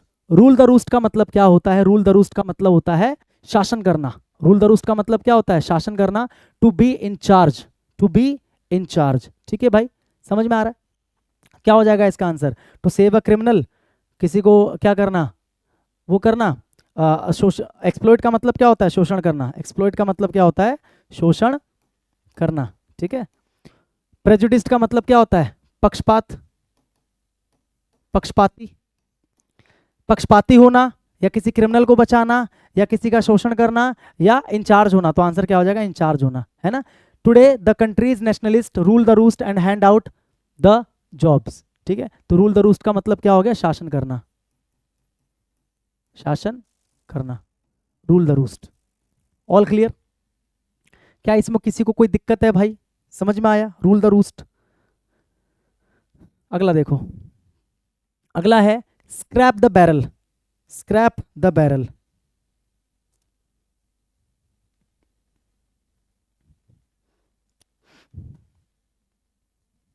Scrap the barrel. Scrap the barrel का क्या मतलब है? इसका मैं आपको ओरिजिन बताता हूँ। पहले आप समझो बैरल क्या होता है। आपने देखा होगा ऐसे नीले कलर के ड्राम होते हैं, बड़े बड़े जो है ना, नीले नीले नीले ड्रम होते हैं, जिसके अंदर आपने देखा होगा लोग सामान रखते हैं, पानी रखते हैं, रूह अफ़ज़ा वगैरह बांटते हैं अक्सर, तो उसको बोलते हैं बैरल। क्या बोलते हैं? बैरल। तो पहले क्या होता था, लोग जो है ना इमरजेंसी के टाइम पे इस बैरल में अनाज इकट्ठा करके रखा करते थे, खाना इकट्ठा करके रखा करते थे। अब सपोज करो कि इस बैरल के अंदर खाना था, लेकिन वो खाना खत्म हो गया। खाना क्या हो गया? खत्म हो गया। और आप बहुत ज़्यादा इमरजेंसी में हो, आपको बहुत ज़्यादा भूख लग रही है, आप बहुत ज़्यादा संकट में हो। तो अब आप क्या करो ना, अब आप स्क्रैप कर रहे हो। स्क्रैप का मतलब क्या होता है? खुरचना। स्क्रैप का मतलब क्या होता है? खुरचना, खुरचना। यानी कि आप एक चम्मच लेके या चाकू लेके आप बेचारा ये जो बैरल है, इसको खुरच खुरच के, इसकी परत को खुरच खुरच के, साइड को खुरच खुरच के, थोड़ा बहुत जो खाना चिपका हुआ है वो निकाल के आप खाने की कोशिश कर रहे हो। तो बताओ ऐसा कब करेगा इंसान? इस बैरल को स्क्रैप कब करेगा? जब वो मुसीबत में होगा, समस्या में होगा, संकट में होगा। क्या लग रहा है आपको? बताओ इसका answer. Trying to find something, कुछ ढूंढने की कोशिश करना? नहीं। हाइडिंग समथिंग, कुछ छुपाना? नहीं। To be forced to use one's last and weakest resource, मतलब अपना अंतिम और सबसे कमजोर जो रिसोर्स है उसको इस्तेमाल करना, या फिर using all the ways to achieve the desired result, मतलब मन चाह रिजल्ट पाने के लिए सारे रास्ते इख्तियार करना? नहीं। न यह आंसर है, न यह आंसर है, न यह आंसर है, यह आंसर है इसका। To be force to use, मतलब आप मजबूर हो गए हो, मतलब आप इसको खुरच क्यों रहे हो? आप मजबूर हो गए हो, आपको अंत में यही करना पड़ेगा और कोई आपके पास रास्ता नहीं है। तो to be forced to use one's last and weakest resource, मतलब आपका जो अंतिम और सबसे कमजोर संसाधन है, आपको उसका इस्तेमाल करना पड़ रहा है मजबूरी में। यानी कि आपको मजबूरी में इस बैरल को बेचारे को स्क्रैप करना पड़ रहा है, क्योंकि आपके पास कोई दूसरा रास्ता नहीं है, कोई दूसरा रास्ता ना होना। ठीक है, समझ में आ रहा है? तो इसको एक्सप्लेन करने के लिए कैसे लिखोगे? अपने सबसे कमजोर, सबसे कमजोर और अंतिम संसाधन का इस्तेमाल करना, क्योंकि कोई दूसरा रास्ता नहीं है, क्योंकि कोई और रास्ता नहीं है, और रास्ता नहीं है, आपके पास कोई और रास्ता नहीं है, आपको करना ही पड़ेगा। समझ में आ रहा है? तो उसको बोलते हैं scrape the barrel. Now what will we do? अब किसी ने पूछा, भाई टीम ने पूछा, टीम के लीडर ने पूछा अपने टीम के लोगों से, now what will we do, अब हम क्या करेंगे? हमने तो वो भी यूज़ कर लिया, हमने ये भी पैंतरा आजमा के देख लिया, हमने वो भी पैंतरा आजमा के देख लिया। तो एक बंदा बोलता, sir now we will have to scrape the barrel, कि सर अब हमें जो अपना अंतिम साधन है वो हमें यूज़ करना पड़ेगा। माना कि वो सबसे वीक है, लेकिन हमें उसको यूज़ करना ही पड़ेगा। ठीक है, अगला आ जाओ। A dime a dozen. A dime a dozen का मतलब होता है अत्यधिक होने के कारण। देखो, अत्यधिक होने के कारण असाधारण, सॉरी साधारण, अत्यधिक होने के कारण साधारण, या फिर कह सकते हो ऑफ नो वैल्यू। मतलब कोई चीज इतनी ज्यादा संख्या में हो जाए, कि उसकी कोई खास वैल्यू बची नहीं। क्योंकि भाई वैल्यू किसकी होती है? जिसकी संख्या कम होती है। अब कोई चीज इतनी ज्यादा हो जाए, जैसे कि फॉर एग्जांपल आप शहरों में जाओगे, किसी भी शहर में जाओगे, तो खाने पीने की दुकान जो है ना, आपको हर, मतलब मैं कहता हूँ हर 20 मीटर पे आपको कुछ ना कुछ खाने की दुकान मिल जाएगी। और खास करके मैं बात करूँ तो चाउमीन, मोमो, ये सब जो मिलता है, यानी कि जो फास्ट फूड मिलता है। तो ये क्या है, अगर मैं बोलना चाहूँ तो मैं क्या बोलूँगा? फास्ट फूड शॉप जो होते हैं, क्या होते हैं?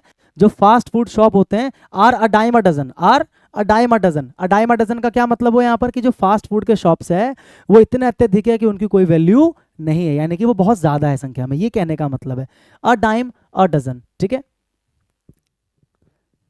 डाइम का मतलब ना वैसे क्या होता है? डाइम का मतलब 10 होता है, और डजन का मतलब क्या होता है? 12। यानी कि आप ये मानो कि 12 में से हर 10वां इंसान ये कर रहा है, 12 में से हर 10 इंसान ये कर रहे हैं। मतलब अगर 12 लोग हैं तो 12 में से 10 लोग कर रहे हैं बिजनेस, है ना? तो अ डाइम यानी कि 10 लोग, कितने में से? एक डजन में से। यानी कि अगर हर 12 में से 10 लोग इस काम को कर रहे हैं, तो मतलब वो काम कोई खास नहीं है, वो काम क्या है? मामूली है, ऑफ नो वैल्यू, उसकी कोई वैल्यू नहीं है, क्योंकि उसकी संख्या अधिक है। Ideas were worth a dime a dozen. अब आपको सही एक्सप्लेनेशन निकालना है कि कौन सा है भाई। अब आपको निकालना है सही एक्सप्लेनेशन, कि सही एक्सप्लेनेशन कौन सा है। Her ideas were worth a dime a dozen and didn't impress the boss. उसके जो आइडियाज थे वो क्या थे? एक डाइम अ डजन के बराबर थे, और उसका बॉस इंप्रेस नहीं हुआ इससे। The concert tickets were a dime a dozen and sold out quickly.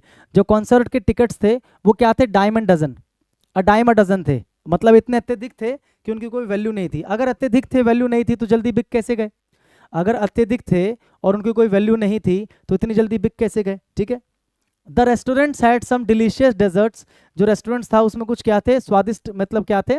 जो खाने के बाद खाते हैं डेजर्ट, वो था that were a dime a dozen, जो कि एक डाइम डजन था, यानी कि अत्यधिक था, जिसकी कोई वैल्यू नहीं थी। The antique store had some rare finds. अब यहाँ पर लिखा है रेयर, तो जो चीज़ रेयर है वो साधारण तो हो ही नहीं सकता, तो ये भी इसका आंसर नहीं है। ठीक है, इसका आंसर ये है। Her ideas were worth a dime a dozen and didn't impress. क्योंकि देखो यहाँ पर दोनों चीजें ऑपोजिट में चल रही हैं। उसके आइडियाज क्या थे? डाइम अ डजन, यानी कि इतना कॉमन था उसका आइडिया। आप कह सकते हो यहाँ पर वेरी कॉमन, क्या बोल सकते हो? वेरी कॉमन, मतलब उसका आइडिया इतना कॉमन था, इतना साधारण था, क्योंकि वो लगभग हर दूसरे इंसान का आइडिया होता है। तो उसका बॉस उससे इंप्रेस नहीं हुआ, तो ये इसका आंसर हो जाएगा। ठीक है, देखो कितना घुमा फिरा के रिडीम को पूछा जा सकता है। ठीक है, सीजीएल का है, सेकंड शिफ्ट का प्री का पेपर है ये। सीजीएल प्री का है ये, मेंस का भी नहीं है, प्री का है ये। ठीक है, समझ में आ गया भाई? क्या बोला मैंने? डाइम अ डजन का मतलब क्या होता है? वेरी कॉमन, यानी कि उसका आइडिया जो था ना वो इतना कॉमन था कि हर दूसरा व्यक्ति वही आइडिया लेकर आता है, इसीलिए उसका बॉस इंप्रेस नहीं हुआ, क्योंकि उसकी कोई वैल्यू नहीं थी, कॉमन था, इसलिए इंप्रेस नहीं हुआ। ठीक है, do not beat about the bush. Beat about the bush का मतलब क्या होता है? मेन बात से भटक जाना, मेन बात से भटक जाना, या फिर इधर उधर की बात करना, इधर उधर की बात करना, इधर उधर की बात करना। समझ आ रहा है? मतलब मेन मुद्दे की बात ना करके इधर उधर की बात करना, फालतू की बातें करना। तो क्या बोलेंगे? To try to influence, to shift blame on others, दूसरों की गलती ठहराना, बहस करना, या to avoid giving a definite answer और पोजीशन। ठीक है, to avoid giving a definite answer मतलब एक निश्चित आंसर आप देने से क्या कर, आप एक निश्चित आंसर देना अवॉइड कर रहे हो, मतलब आप एक आंसर नहीं दे रहे हो, या कोई निश्चित फिक्स पोजीशन आप नहीं बता रहे हो। किसी को इन्फ्लुएंस कर रहे हैं? नहीं। किसी दूसरे की गलती बता रहे हैं? नहीं। बहस कर रहे नहीं। इसका आंसर क्या हो जाएगा? ये। मतलब जो स्ट्रेट आंसर है, जो डेफिनेट आंसर है, वो आप नहीं दे रहे हो, आप उसे क्या कर रहे हो? अवॉइड कर रहे हो। क्या कर रहे हो मेरे भाई? अवॉइड कर रहे हो। अवॉइड करने का मतलब आप घुमा फिरा के बातें बता रहे हो। देखो अब ऐसे ही इडियम दिए जाते हैं, थोड़ा सा डिफिकल्ट लैंग्वेज करके उसको दिया जाता है। समझ में आया? बीट अबाउट द बुश का मतलब क्या है? देखो, but do not beat about the bush when you have anything to say. जब तुम्हें कुछ कहना हो ना, तो बीट अबाउट द बुश मत करो, यानी कि मेन बात से मत भटको। जो मेन बात है डायरेक्ट वही बोलो, घुमा फिरा के बातें मत करो। यानी कि जो डेफिनेट आंसर है सीधा वो दो ना, जो डेफिनेट आंसर है या जो अभी पोजीशन है सीधा वो बताओ, घुमा फिरा कर बातें मत बताओ। ठीक है। Back against wall. अब सोचो कोई आपका पीछा कर रहा है और पीछा करते करते आप एक ऐसी गली में घुस गए और गली के एंड में क्या है? दीवार है। जैसे मेरे पीछे दीवार है और मेरी बैक जो है ना ऐसे दीवार में लगी है, यानी कि मेरे पास कोई और रास्ता नहीं है।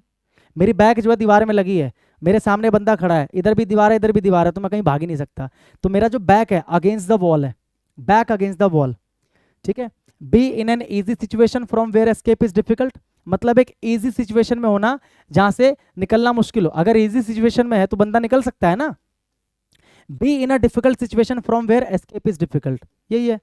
मतलब एक ऐसी परिस्थिति में होना जहां से निकलना मुश्किल हो। ठीक है। एक कठिन परिस्थिति में होना, एक कठिन परिस्थिति में होना, जहां से निकलना मुश्किल हो, जहां से निकलना मुश्किल हो।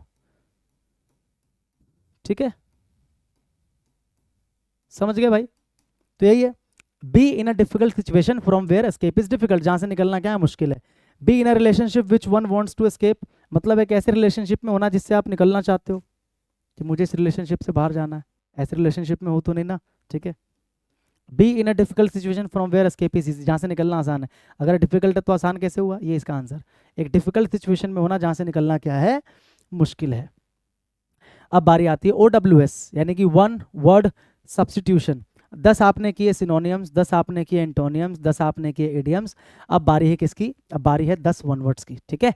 एक क्लास के अंदर 40 वर्ड्स तो वैसे सीधा सीधा अगर आप देखोगे, यानी कि 10 एंटोनियम, 10 सिनोनियम, 10 इडियम, 10 और 10 आपके वन वर्ड्स, यानी कि एक घंटे में 40 तो आपने वैसे याद किए। एक घंटे की क्लास ये लगभग है, 40 तो आपने वैसे याद किए। और इसके अलावा मैंने एंटोनियम में कितने सारे एंटोनियम एक एक वर्ड के लिखवाए, कितने सारे सिनोनिम एक एक वर्ड के लिखवाए, तो कितने सारे वर्ड्स मैंने आपको लिखवाए। यानी कि इस एक घंटे में आप खुद सोचो कि आपने कितने सारे वर्ड्स याद कर लिए होंगे।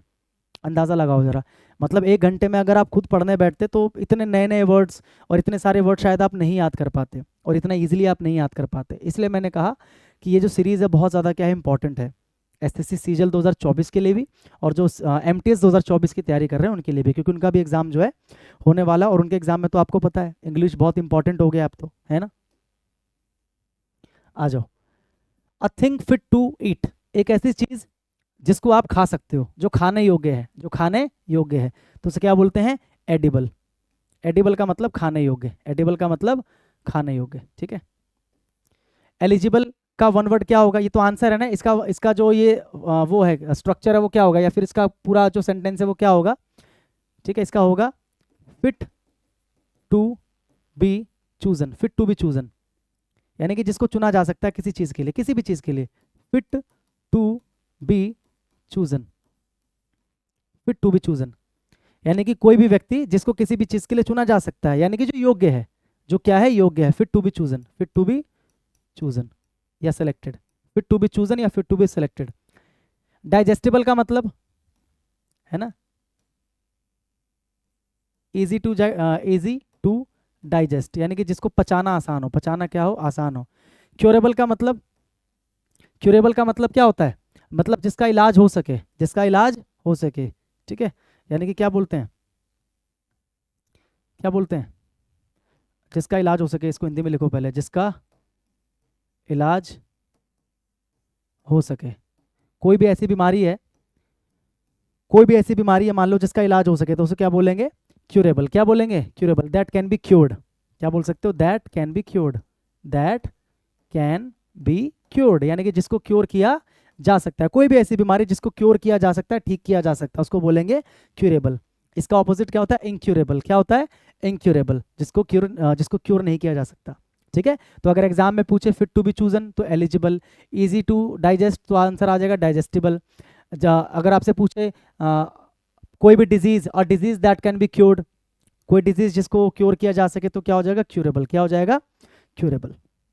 अगला है आपका, a person who believes that laws and governments are not necessary, एक ऐसा व्यक्ति जो ये मान के चल रहा है कि भैया जो लॉज है, जो गवर्नमेंट है, उनकी कोई आवश्यकता नहीं है। Person who believes that laws and governments are not necessary, यानी कि अराजकतावादी, जो चाहता है कि समाज में अराजकता हो, अराजकतावादी, क्योंकि जब लॉ नहीं होगा, गवर्नमेंट नहीं होगी, तो समाज में अराजकता फैल जाएगी, अराजकतावादी। तो ऐसे व्यक्ति को क्या बोलते हैं, ऐसे व्यक्ति को बोलते हैं एनार्किस्ट। क्या बोलते हैं, एनार्किस्ट। ठीक है, और अराजकता को बोलते हैं एनार्की। क्या बोलते हैं, एनार्की।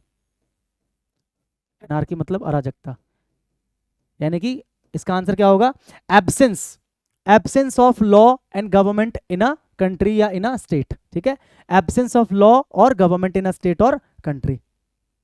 एंटागोनिस्टिक का मतलब क्या होता है, what is the meaning of antagonist. Antagonist का क्या मतलब होता है भाई, एंटागोनिस्ट का मतलब होता है शत्रु या विरोधी। एंटागोनिस्ट का मतलब होता है विरोधी या शत्रु, विरोधी या शत्रु। ठीक है, जो आपके ऑपोजिट है, जो आपके खिलाफ है, एंटागोनिस्ट है। एंटागोनिस्ट का मतलब विरोधी या शत्रु। ठीक है, या फिर कह सकते हो अनफ्रेंडली, हॉस्टाइल, कुछ भी कह सकते हो, अनफ्रेंडली या हॉस्टाइल। एंटी क्राइस्ट का क्या मतलब होगा मेरे भाई, एंटी क्राइस्ट का क्या मतलब होगा, what is the meaning of anti Christ. Anti Christ का मतलब देखो, ये उस समय में यूज किया जाता था टर्म बाहर के देशों में, जहां पर मतलब जीसस क्राइस्ट को जहां पर मानते हैं, तो एंटी क्राइस्ट का मतलब ऐसे लोग जो क्राइस्ट को नहीं मानते थे, जो जीसस को नहीं मानते थे, उनको बोलते थे एंटी क्राइस्ट। एंटी का मतलब क्या होता है, अगेंस्ट। एंटी का मतलब क्या होता है, अगेंस्ट। एडवर्सरी का मतलब क्या होता है, शत्रु, दुश्मन, विरोधी। यानी कि ये दोनों सिनोनियम हो सकते हैं, हाँ कि ना, एंटागोनिस्ट और ये सिनोनियम हो सकते हैं, बिल्कुल हो सकते हैं। ठीक है, हॉस्टाइल भी हो सकता है इसी का, हॉस्टाइल, हॉस्टाइल विरोधी या शत्रु बताया था मैंने आपको भी। एनिमी भी हो सकता है। ठीक है, फो भी हो सकता है, फो का मतलब भी दुश्मन होता है, फो, FOE। ठीक है, एनिमी भी हो सकता है। ठीक है भाई, तो इसका आंसर क्या था भाई, इसका आंसर था एनार्किस्ट, ये तो आपको पता लग गया। अगला है आपका, a place where coins, medals और टोकन्स आर मेड, एक ऐसी जगह जहाँ पर सिक्के या फिर मेडल्स, यहाँ पर टोकन, टोकन वगैरह जो होते हैं ना, वो सारी चीज़ें बनाई जाती हैं। सिक्के ढाले जाते हैं जहाँ पर सिक्के बनाए जाते हैं, जहाँ पर, या फिर जहाँ पर मेडल्स बनाए जाते हैं, टोकन्स बनाए जाते हैं, उस जगह को बोलते हैं मिंट। क्या बोलते हैं, मिंट। ठीक है, हज का मतलब होता है a wooden box, a wooden box where rabbits और स्मॉल एनिमल्स, और small animals are kept, animals are kept, जिसको हम बोलते हैं हिंदी में दड़बा। दड़बा देखा होगा आपने, उसमें छोटे छोटे जानवरों को, मतलब या तो मुर्गियों को, या फिर कह सकते हो छोटे छोटे, उनको रखा जाता है। ठीक है, छोटे छोटे जानवरों को, वुडन का बॉक्स, उसको बोलते हैं हच। हिंदी में क्या बोलते हैं, दड़बा। क्या बोलते हैं, दड़बा। हैंगर का मतलब क्या होता है, a large place, a large place for planes to be kept, for planes to be kept, मतलब एक ऐसी जगह, एक ऐसी बड़ी सी जगह जहां पर जो एरोप्लेन्स वगैरह होते हैं ना, उनको खड़ा किया जाता है, उसको बोलते हैं हैंगर। क्या बोलते हैं, हैंगर। एग्जाम में आया हुआ वर्ड है, एग्जाम में आ भी सकता है। ठीक है, अ लार्ज बिल्डिंग या place where planes are kept, where planes are kept. ठीक है, मिंट आपको पता लग गया। Monastery, a place where monks, monks का मतलब कौन होते हैं, सन्यासी, लिव, एक ऐसी जगह जहां पे सन्यासी लोग रहते हैं। A place where monks live, एक ऐसी जगह जहां पर सन्यासी लोग, संत लोग जो है वो रहते हैं, उसको बोलते हैं मोनेस्ट्री। क्या बोलते हैं, मोनेस्ट्री। ठीक है, याद कर लोगे भाई। अगला है, अ पर्सन हु अबंडेंस रिलीजन, एक ऐसा व्यक्ति जो धर्म त्याग कर देता है, धर्म त्यागी। क्या बोलते हैं इसको, धर्म त्यागी। देखो, धर्म त्यागी में और नास्तिक में फर्क होता है। नास्तिक वो होता है जो मानता ही नहीं है भगवान को, ईश्वर को मानता ही नहीं है, और धर्म त्यागी वो होता है जो अपने धर्म को त्याग देता है, अपने धर्म को त्याग देता है। हो सकता है दूसरा धर्म एक्सेप्ट कर ले, या हो सकता है कोई धर्म एक्सेप्ट ना करे, तो वो एक अलग व्यक्ति होता है। ठीक है, तो इसका आंसर क्या हो जाएगा भैया, इसका आंसर हो जाएगा अपोस्टेट। क्या हो जाएगा, अपोस्टेट। एथियस्ट का मतलब क्या होता है, one who does not believe in God, one who does not believe in the existence of God, जो भगवान की मौजूदगी में विश्वास नहीं करता, एग्जिस्टेंस ऑफ गॉड। ठीक है, प्रीस्ट कौन होता है, प्रीस्ट का मतलब आपको पता है, प्रीस्ट का मतलब होता है पादरी या पुजारी, प्रीस्ट का मतलब पादरी या पुजारी। ठीक है, इगोटिस्ट का मतलब क्या होता है? Self centric. इगोटिस्ट का मतलब क्या होता है? सेल्फ सेंट्रिक या सेल्फ सीकर, मतलब जो ये कहता है कि भैया मेरे अलावा कुछ नहीं है दुनिया में। इगोटिस्ट, इगोटिस्ट का मतलब जो सिर्फ मैं करता रहता है, ठीक है। ईगो का मतलब क्या होता है? आई। ईगो जो है ना, एक वर्ड का रूट है, ईगो का मतलब होता है आई। तो जिस वर्ड में ईगो आ जाए आप समझ जाना कि वो आई और आई की बात सबसे पहले करेगा। तो इगोटिस्ट का मतलब होता है सेल्फ कीपर, यानी कि जो केवल अपने आप को माने, सॉरी कीपर कह रहा हूँ, सीकर, जो केवल अपने आप को चाहे, जो केवल अपने आप को चाहे कि भाई सब कुछ मैं ही हूँ और सबसे पहले मेरे लिए होना चाहिए, उसके बाद दूसरों के लिए होना चाहिए, पहले चीज़ें मुझे मिलनी चाहिए, जिसको हम बोलते हैं स्वार्थी। क्या बोलते हैं? स्वार्थी, या फिर अहंकारी, जिसके अंदर बहुत अहंकार है, जो बहुत मैं करता है, ठीक है। समझ में आया भाई? अ पर्सन हु अबंडेंस रिलीजन, जो धर्म त्याग करते हैं उसे बोलते हैं अपोस्टेट। प्रीस्ट का मतलब समझ में आ गया, एगोटिस्ट समझ में आ गया, और एथियस्ट आपको समझ में आ गया। एथियस्ट का मतलब क्या होता है? नास्तिक। अ बुक और set of books giving information about all areas of knowledge, एक ऐसी बुक या किताबों का पूरा सेट जो इन्फॉर्मेशन दे रहा है आपको about all areas of knowledge, मतलब जितने भी फील्ड हैं नॉलेज के, उन सभी के बारे में आपको एक ही बुक में नॉलेज मिल जा रहा है। मतलब नॉलेज के अलग अलग फील्ड्स है ना, जैसे जानवर हैं, धरती है, विज्ञान है, अलग अलग चीज़ों के, तो सबकी जानकारी आपको एक ही किताब में मिल जाए, तो ऐसी किसी किताब को क्या बोलते हैं? एनसाइक्लोपीडिया। क्या बोलते हैं भाई? एनसाइक्लोपीडिया। डिक्शनरी आपको पता है, एक ऐसी बुक जिसमें जो वर्ड्स हैं अल्फाबेटिक ऑर्डर में लगे हुए हैं, आपसे एग्जाम में पूछेगा, ठीक है। A book in which words are given in alphabetic order, in alphabetic order, यानी कि अल्फाबेटिक क्रम में वर्ड्स दिए गए होते हैं, ठीक है। वॉल्यूम का मतलब क्या होता है? वॉल्यूम का मतलब आवाज़ भी होता है, वॉल्यूम का मतलब वो भी होता है, हिंदी में क्या बोलते हैं उसको? बोलते हैं ना कि इस बॉटल का वॉल्यूम कितना, आयतन। वॉल्यूम का मतलब आवाज़ भी होता है और आयतन भी होता है, आवाज़ और आयतन, ठीक है। एंथोलॉजी का मतलब क्या होता है? एंथोलॉजी का मतलब होता है a book that contains pieces of writing, a book that contains pieces of writing या poems, pieces of writing या poems of different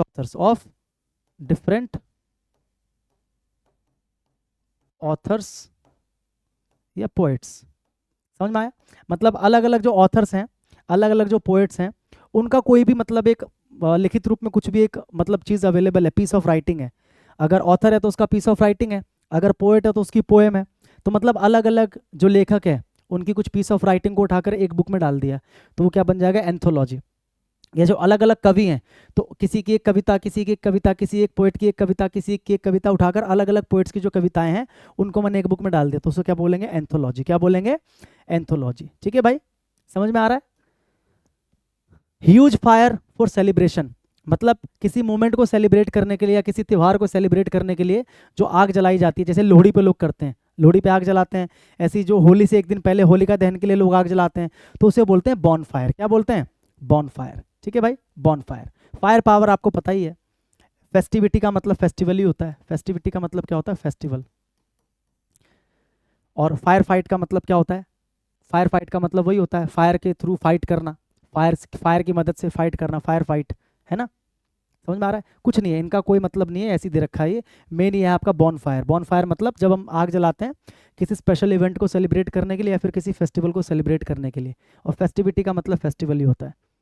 a place to play games and bet on them, एक ऐसी जगह है जहाँ पर आप गेम्स खेलते हो और क्या करते हो? बेट, यानी कि जुआ लगाते हो, जुआ खेलते हो, गेम भी खेलते हो, उनके ऊपर दाव भी लगाते हो, तो ऐसी जगह को क्या बोलते हैं? कसीनो। क्या बोलते हैं? कसीनो। होटल तो आपको पता ही है, मोटल का मतलब भी होता है a kind of hotel, a kind of hotel on highways और ऑन द रोड साइड, और on the road side for them, for those who travel by car, travel by car, यानी कि जो कार से आने जाने वाले व्यक्ति होते हैं, तो आपने देखा होगा बड़े बड़े रोड्स के किनारे पे, बड़े बड़े हाईवे पे आपने देखा होगा, मेन रोड पे या बड़े बड़े हाईवे पे जो छोटे छोटे होटल्स बने होते हैं, उन लोगों के लिए जो बेचारे कार वाले हैं, ट्रक वाले हैं, जितने भी हैं, वो आए वहाँ पर रुके और वहाँ पर खाए पिए, तो ऐसी जगह को बोलते हैं मोटल। ठीक है, a kind of hotel on highways और on the road side for those who travel by car. समझ में आ रहा है, हाँ कि ना। और पब आपको पता ही है क्या होता है, what is the meaning of pub. Pub एक ऐसी जगह होती है जहाँ पर नाच गाना होता है, जहाँ पर लोग ड्रिंक करते हैं, शराब पीते हैं। ठीक है, a place where people dance and consume alcohol. एक ऐसी जगह जहाँ पर लोग डांस करते हैं और अल्कोहल वगैरह कंज्यूम करते हैं, उसको बोलते हैं पब। क्या बोलते हैं, पब। ठीक है, ऑल क्लियर। अगला है एनी फीमेल एनिमल, कोई भी female animal which feeds it's young on milk from her own body. मतलब इसका मतलब क्या है, इसका मतलब क्या है, स्तनपाई। क्या है, स्तनपाई। यानी कि कोई भी एक फीमेल एनिमल जो अपने बच्चे को अपने खुद से खुद का दूध पिलाती है, खुद का दूध सेवन करवाती है। ठीक है, यानी कि क्या बोलते हैं, स्तनपाई। इंसान भी स्तनपाई होते हैं, पता है कि नहीं पता है। ठीक है, तो स्तनपाई को क्या बोलते हैं, मैमल। क्या बोलते हैं, मैमल। जो बच्चे को जन्म देती है और अपने बच्चे को खुद से ही अपना दूध जो है वो पिलाती है, उसको बोलते हैं मैमल। ठीक है, वर्टिब्रेट का मतलब क्या होता है, एन एनिमल, फिश और bird having having backbone. Having backbone मतलब कोई भी जानवर, पंछी, पशु, कोई भी है जिसके पास बैकबोन है, रीढ़ की हड्डी है, उसे बोलते हैं वर्टिब्रेट। क्या बोलते हैं, वर्टिब्रेट। और पैरासाइट का मतलब क्या होता है, परजीवी। पैरासाइट का मतलब क्या होता है, परजीवी। परजीवी कौन होते हैं भाई, एन एनिमल या insect which lives on another animal या insect and gets its food from them.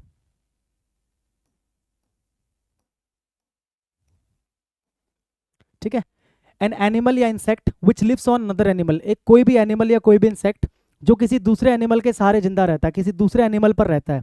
ठीक है, और उसी से उसको उसका भोजन प्राप्त होता है। जैसे कि जूं, हमारे सर में जो जूं होती है वो हमारे ऊपर पूरी आश्रित है। वो एक ऐसा इंसेक्ट है जो हमारे ऊपर जिंदा है ना, हमारे ऊपर ही जिंदा, हमसे ही खाना उसको प्राप्त हो रहा है।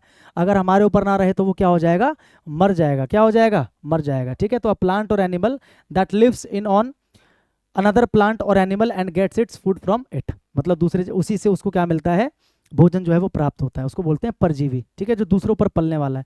फौना का मतलब क्या होता है, animals of a particular region, of a particular region, मतलब ऐसे जानवर या कोई जानवर, ऐसे जानवर या कोई एक जानवर जो किसी पर्टिकुलर एक ही क्षेत्र में पाया जाता है, उसके अलावा नहीं पाया जाता।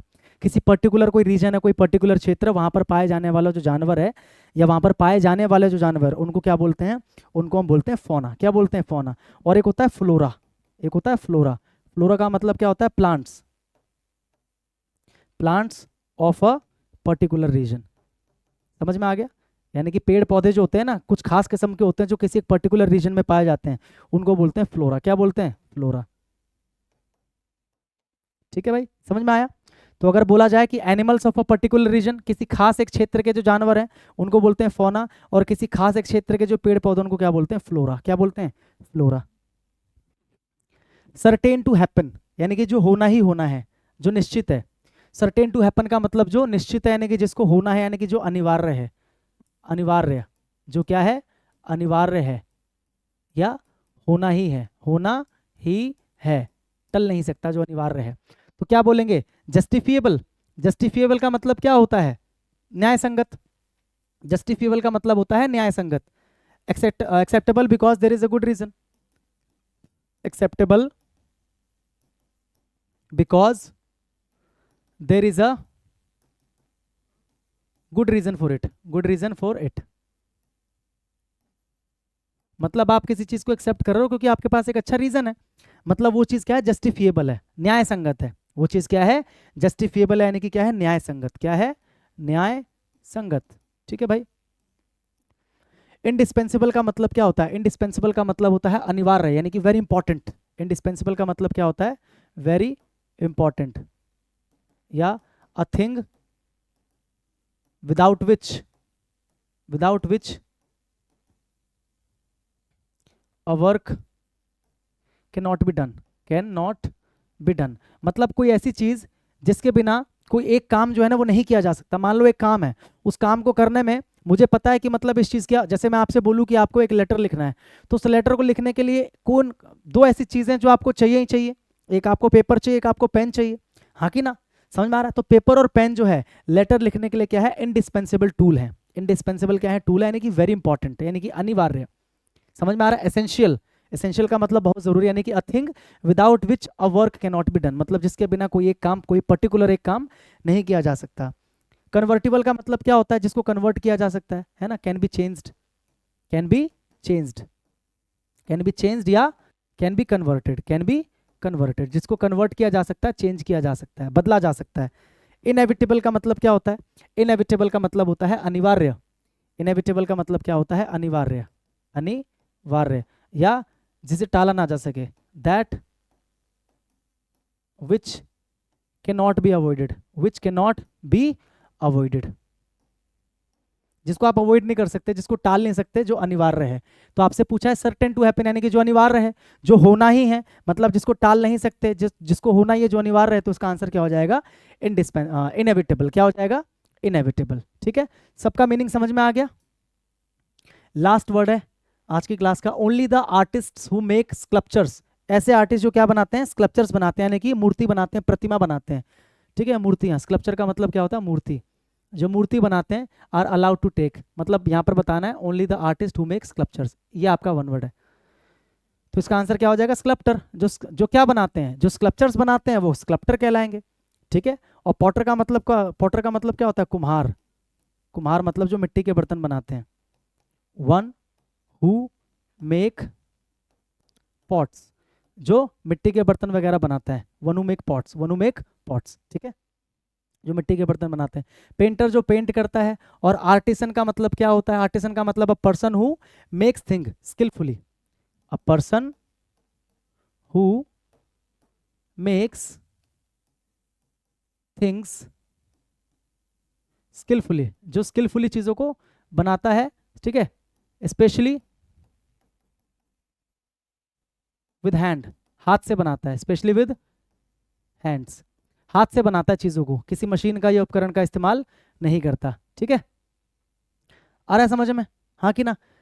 पेंटर समझ में आ गया जो पेंट करता है, स्कल्प्टर समझ में आ गया जो स्कल्पचर्स बनाता है, और पॉटर समझ में आ गया जो पॉट्स वगैरह बनाता है, मिट्टी के बर्तन जो बनाता है, जिसको हम कुम्हार कहते हैं। ठीक है भाई, तो इसी के साथ आज की क्लास समाप्त होती है। मैंने आज की क्लास में आपको बहुत सारे वो कैप्स कराए, बहुत सारे एडियम्स, क्योंकि देखो ना, वन वर्ड में भी जो चारों ऑप्शन आ रहे हैं, मैं तो आपको चारों ही करा रहा हूँ। तो 10 वन वर्ड का मतलब आप 10 नहीं कह सकते, 10 का मतलब कम से कम 25-30 तो आप बोल सकते हो। ऐसे ही मैंने आपको एंटोनिम सिनोनिम में बहुत सारे वर्ड्स कराए। ठीक है, अब आपको क्लास अगर अच्छी लगी तो एज यूजुअल जैसे कि मैं आपको बताता हूँ कि भाई एक लाइक में तुम्हारा कुछ नहीं बिगड़ता, लाइक कर दो, एक प्यारा सा कमेंट छोड़ के जाओ। कमेंट करने में क्या ही जाएगा, इतनी देर वीडियो देखी, एक छोटा सा कमेंट करना है आपको, 5 सेकंड का टाइम लगेगा, एक कमेंट कर देना और वीडियो अपने दोस्तों के साथ में शेयर कर देना। मैं आपसे मिलूंगा अगली क्लास में, तब तक के लिए सभी को गुड नाइट और जय हिंद।